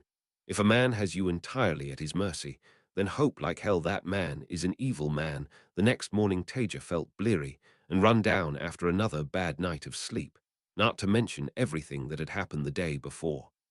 Still, once she'd had the chance to shake the cobwebs out of her head and have a proper wash, she felt a bit better. The benefits of hot water couldn't be underestimated. Of course, the inn didn't provide that, but when you could channel, cold water was never a big problem. She still felt the deep weariness that told her she'd been going too hard for too long without a break, but at least she felt more human. After some haggling, she became the proud owner of a rather mediocre-looking horse and a much better quality dress. At least she now looked more like an odd merchant rather than an exhausted peasant, as far as she could tell anyway. Really, she'd rather have just walked or traveled, but she was conscious that having a horse would be seen as a sign of wealth and status. In the full light of day, Tar Valon was simply stunning. A huge mountain loomed behind it, unnaturally isolated and dominating the skyline with its craggy ridges. The city itself, though, that was a true marvel, even to her. Arching bridges crossed the Erenin, shining walls stretched to the sky, and above them loomed the White Tower. Taija had seen taller, she'd seen fancier, but this was still a truly beautiful city. She could already feel her mood improving as she rode towards one of the city's gigantic gates, climbing up the arch of one of the bridges. Once she was inside the walls, she saw a happy, wealthy population bustling around, going about their business. There didn't seem to be any of the poverty that stained Keemlin, Fal Dara, or any of the other small towns and villages that she'd visited, and every building seemed to be built of proud stone, carefully designed to fit together with the wider city. Impressed, despite herself, Taija continued on to the inn one of the guards at the gate had told her was the finest inn in Tar Valon. He'd looked skeptical, but when she'd given him one of the small gold coins in the purse Siren had given her, he'd suggested the Shining Flame. If Siwyn was going to go around calling herself the leader of the Aes Sedai, then she could go ahead and pay for Taija to at least have a modicum of comfort. The Shining Flame itself was a much nicer inn than any of the others Taija had stayed in. It was almost opulent, in fact. Its centerpiece was a huge common room, decorated with paintings, and bookshelves was filled with finely dressed people engaging in quiet conversation over elaborate meals. The owner, a large man with ruddy cheeks, had kept trying to suggest that another inn might be more suitable to Taija, until she'd started pressing gold coins into his hand. After that, she was suddenly my lady to him, and was quickly set up with a room and recommendations for good tailors. The rest of the day involved tedious visits to tailors to look for suitable dresses. After some arguments about propriety, Taija also managed to convince one to make her some loose, thick trousers, although the tailor had seemed to struggle slightly with the concept of a noblewoman wanting something like that. By her best guess, Taija had a couple of days to herself before the Amulin's boat reached Tar Valon. So, given what she'd been through in the last few weeks and months, she decided that she'd allow herself those days to explore Tar Valon. There wasn't much else for her to do anyway, other than travel out of the city each morning to exercise by herself away from civilization. She did need to get back into fighting shape after all. She was too tired to go looking for conflict, and given the Forsaken seemed to be loose, there was a real risk she might bump into the wrong person while she was in no condition to fight. Trying to get into the White Tower, particularly its library, was also tempting, but it seemed stupid to risk being caught when she'd be welcomed in a couple of days. Regardless, Taija always had liked exploring new places and being able to walk around Tar Valon without constantly being in fear or trying to work out what was going on was a nice feeling. The city was stunning, and she had friendly, normal conversations with a few people. She hadn't realized how much she'd missed people not treading on eggshells around her. Unlike every other city Taija had visited in this time, she frequently passed women with the ability to channel, although none of them were particularly strong. Still, she assumed they must be Aes Sedai, and was glad of her own inverted webs concealing her ability. It was early evening on the second day, when Taija was returning from a tailor's, with their apprentice carrying a load of new clothing behind her, that she noticed the inn's common area was fuller than she'd seen it before. As usual, everyone was finely dressed, clearly nobility or wealthy merchants, and today she was even fairly sure there were a couple of Aes Sedai there. It was immediately clear that they were listening to a performance by a finely dressed man at the back of the room, sat there on a small stage, playing a harp, long curly hair covering his face. Soft notes wafted over the room as he sang a song about a battle of some kind. Taija was intrigued despite herself. She'd never spent all that much time at gigs, but she did like music and hadn't heard much of what this time produced. The man was pretty good, and since she was trying to relax, she decided that she'd indulge her curiosity. How similar would it be to what she did know? Hopefully, it would be better than the garbage she'd once heard from some historical reenactors when she went to a show at a pre-war fair. She quickly asked the apprentice to get the clothes sent up to her room, tipping him a couple of the bigger silver coins before finding herself a space at the back of the room to sit back and listen with a cup of wine. By the end of the song, she had to admit the singer was pretty good. She was only half listening, though. Despite her best efforts at relaxing her mind, kept going back to trying to work out what her next move should be. But he did create a very nice atmosphere for those musings. The singer started on his next song, and Taija leant back in her chair, smiling to herself. The haunting melody reminded her of home, listening to that tune while she banged out another problem sheet as an undergraduate. Wait. She sat up with a jolt, actually focusing on the music. She knew that tune. And the words were different, but the tune she looked harder at the performer on the stage. Surely not. He looked subtly different, but Taija could remember the poster on her bedroom wall at university. Really. Even after Mirin, she was stunned at the sheer arrogance. She'd need to make sure, of course, but it seemed like her relaxation time was over. Antiro had always grumbled that she was a bit of a workaholic. She gave a humorless smile at the thought. Taija sat through the rest of the performance, clenching her wine glass and taking only tiny sips to avoid suspicion. She couldn't afford anything other than total sobriety now. Thankfully, no one noticed her tension, the white showing on her knuckles as she gripped her cup so hard it hurt. The music was exquisitely done, and his voice was as good as it ever was, but Taija couldn't enjoy it anymore. Even when several of her favorite works were played, odd without electronic instruments and a full band, but completely recognizable. After he finished performing, the singer spent an inordinate amount of time glad-handing the rich and powerful in the room, roaming around, paying particular attention to the two women Taija thought might be Aes Sedai. Luckily, he ignored her. She wasn't sure she could have acted normally if he'd spoken to her. Eventually, he moved to leave, a bit tipsy. He had one of the prettier serving girls with him as he ambled out of the inn, slipping his arm round her before dropping it down to give her backside a squeeze. Half a minute later, Taija casually got up, rechecking the various inverted webs concealing her channeling and identity, and followed after him at a suitable distance. After a couple of minutes, she ducked into an alleyway, glad that Tar Valon seemed to be such a safe city, and tweaked the web of illusion over her, her appearance rippling and changing. Then she was following again. It wasn't long before he reached an inn, almost but not quite as nice as the Shining Flame. This would be the hardest part. Taija followed him in, staying a little way behind, and asked the innkeeper for a room for the night. It cost her yet more money and a made-up story about being caught away from home, but not too many questions were asked once she pressed a couple of gold coins into the woman's hand. Fortunately, her target seemed to have stopped for a drink with his serving girl, and they were giggling in the corner, uninterested in the disapproving stares of some of the other patrons, let alone in a random middle-aged woman buying a room for the night. Deal done with the innkeeper, Taija declared herself in need of a nightcap before she went to bed, and found her own corner to sit in, giving herself a view over the room and the canoodling couple. Doing her best to hide her distaste, she sat back and pretended to drink. It felt like an interminably long time before the singer paid up and headed for the stairs with his girl. As soon as their backs were turned, Taija gave a theatrical yawn and headed after them, leaving a silver coin on the table. She didn't need to follow too closely. She could hear the serving girl's outraged squeal and then the two of them laughing as they went. Their floor only had 2 rooms, and she'd seen that they turned left in front of her as she climbed past. Good, now she knew where he'd be. Taija reached her own room and breathed out a deep sigh of relief as the tension she hadn't even realized was filling her eased off slightly. She'd been terrified he'd spot her.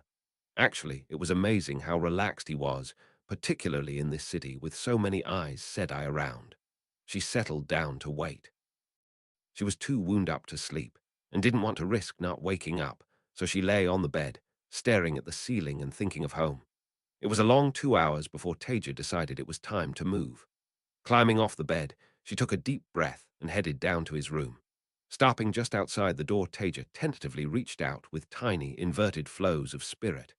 She immediately felt invisible wards, her flows brushing against them, light as a feather, careful not to trigger them. Taija breathed a sigh of relief. Wards, yes, he wasn't a complete idiot, but they were following the internal contours of the room. It was the natural way to spin a ward, but it did leave certain weaknesses. She put her hand on the lock and channeled a small but complex web of earth and spirit into it, careful not to let the flows extend past the door into the room where they'd cross the ward line. After a few long seconds, the lock clicked open. Taija paused, but no sound came from the room. He'd probably warded it against sound, in which case he wouldn't have heard even if she'd battered the door down with an axe. Now she needed to move fast. A flow of air swung the door open, and Taija took a long step into the room, her web pushing the door shut again behind her. He was already lurching awake, scrambling up in his bed, the wards clearly triggered by her entrance, but Taija had the drop on him. Before he'd even registered her presence in the dark of the unlit room, she slammed an inverted shield into place on him. Now she allowed herself to smile. She'd already won.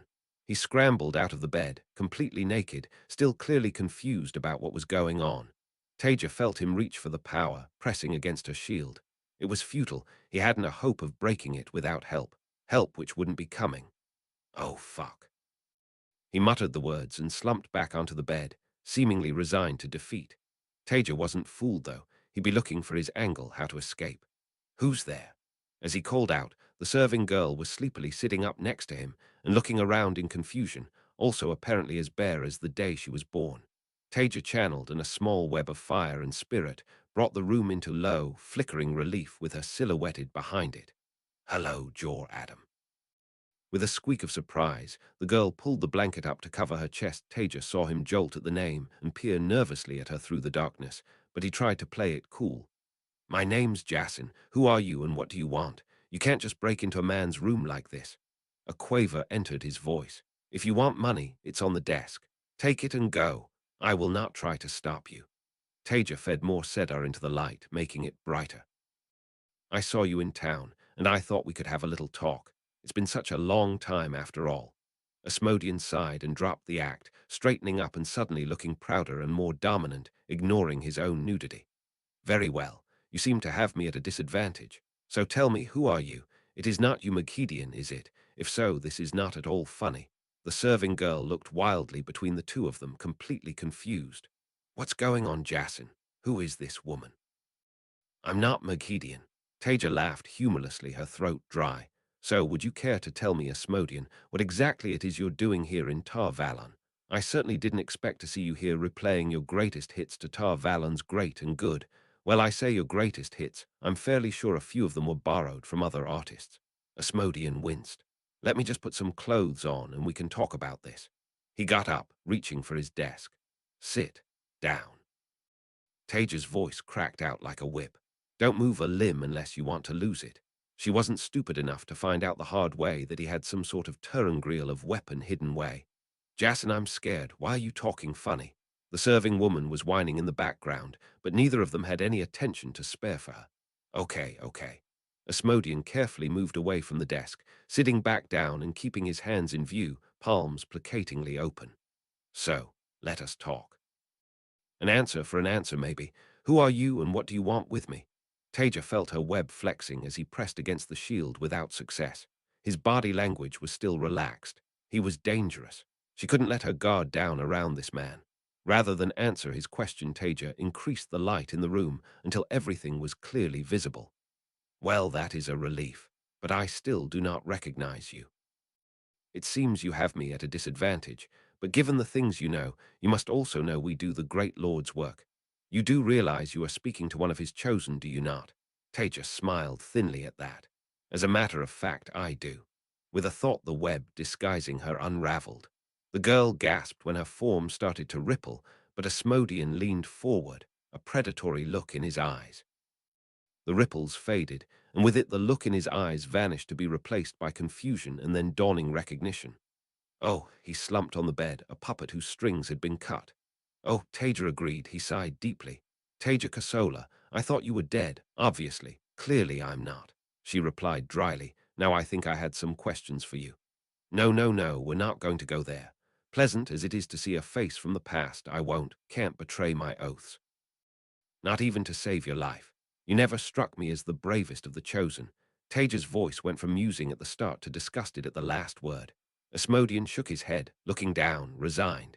It's not courage. We both know how this ends, whether I answer your questions or not. He grimaced.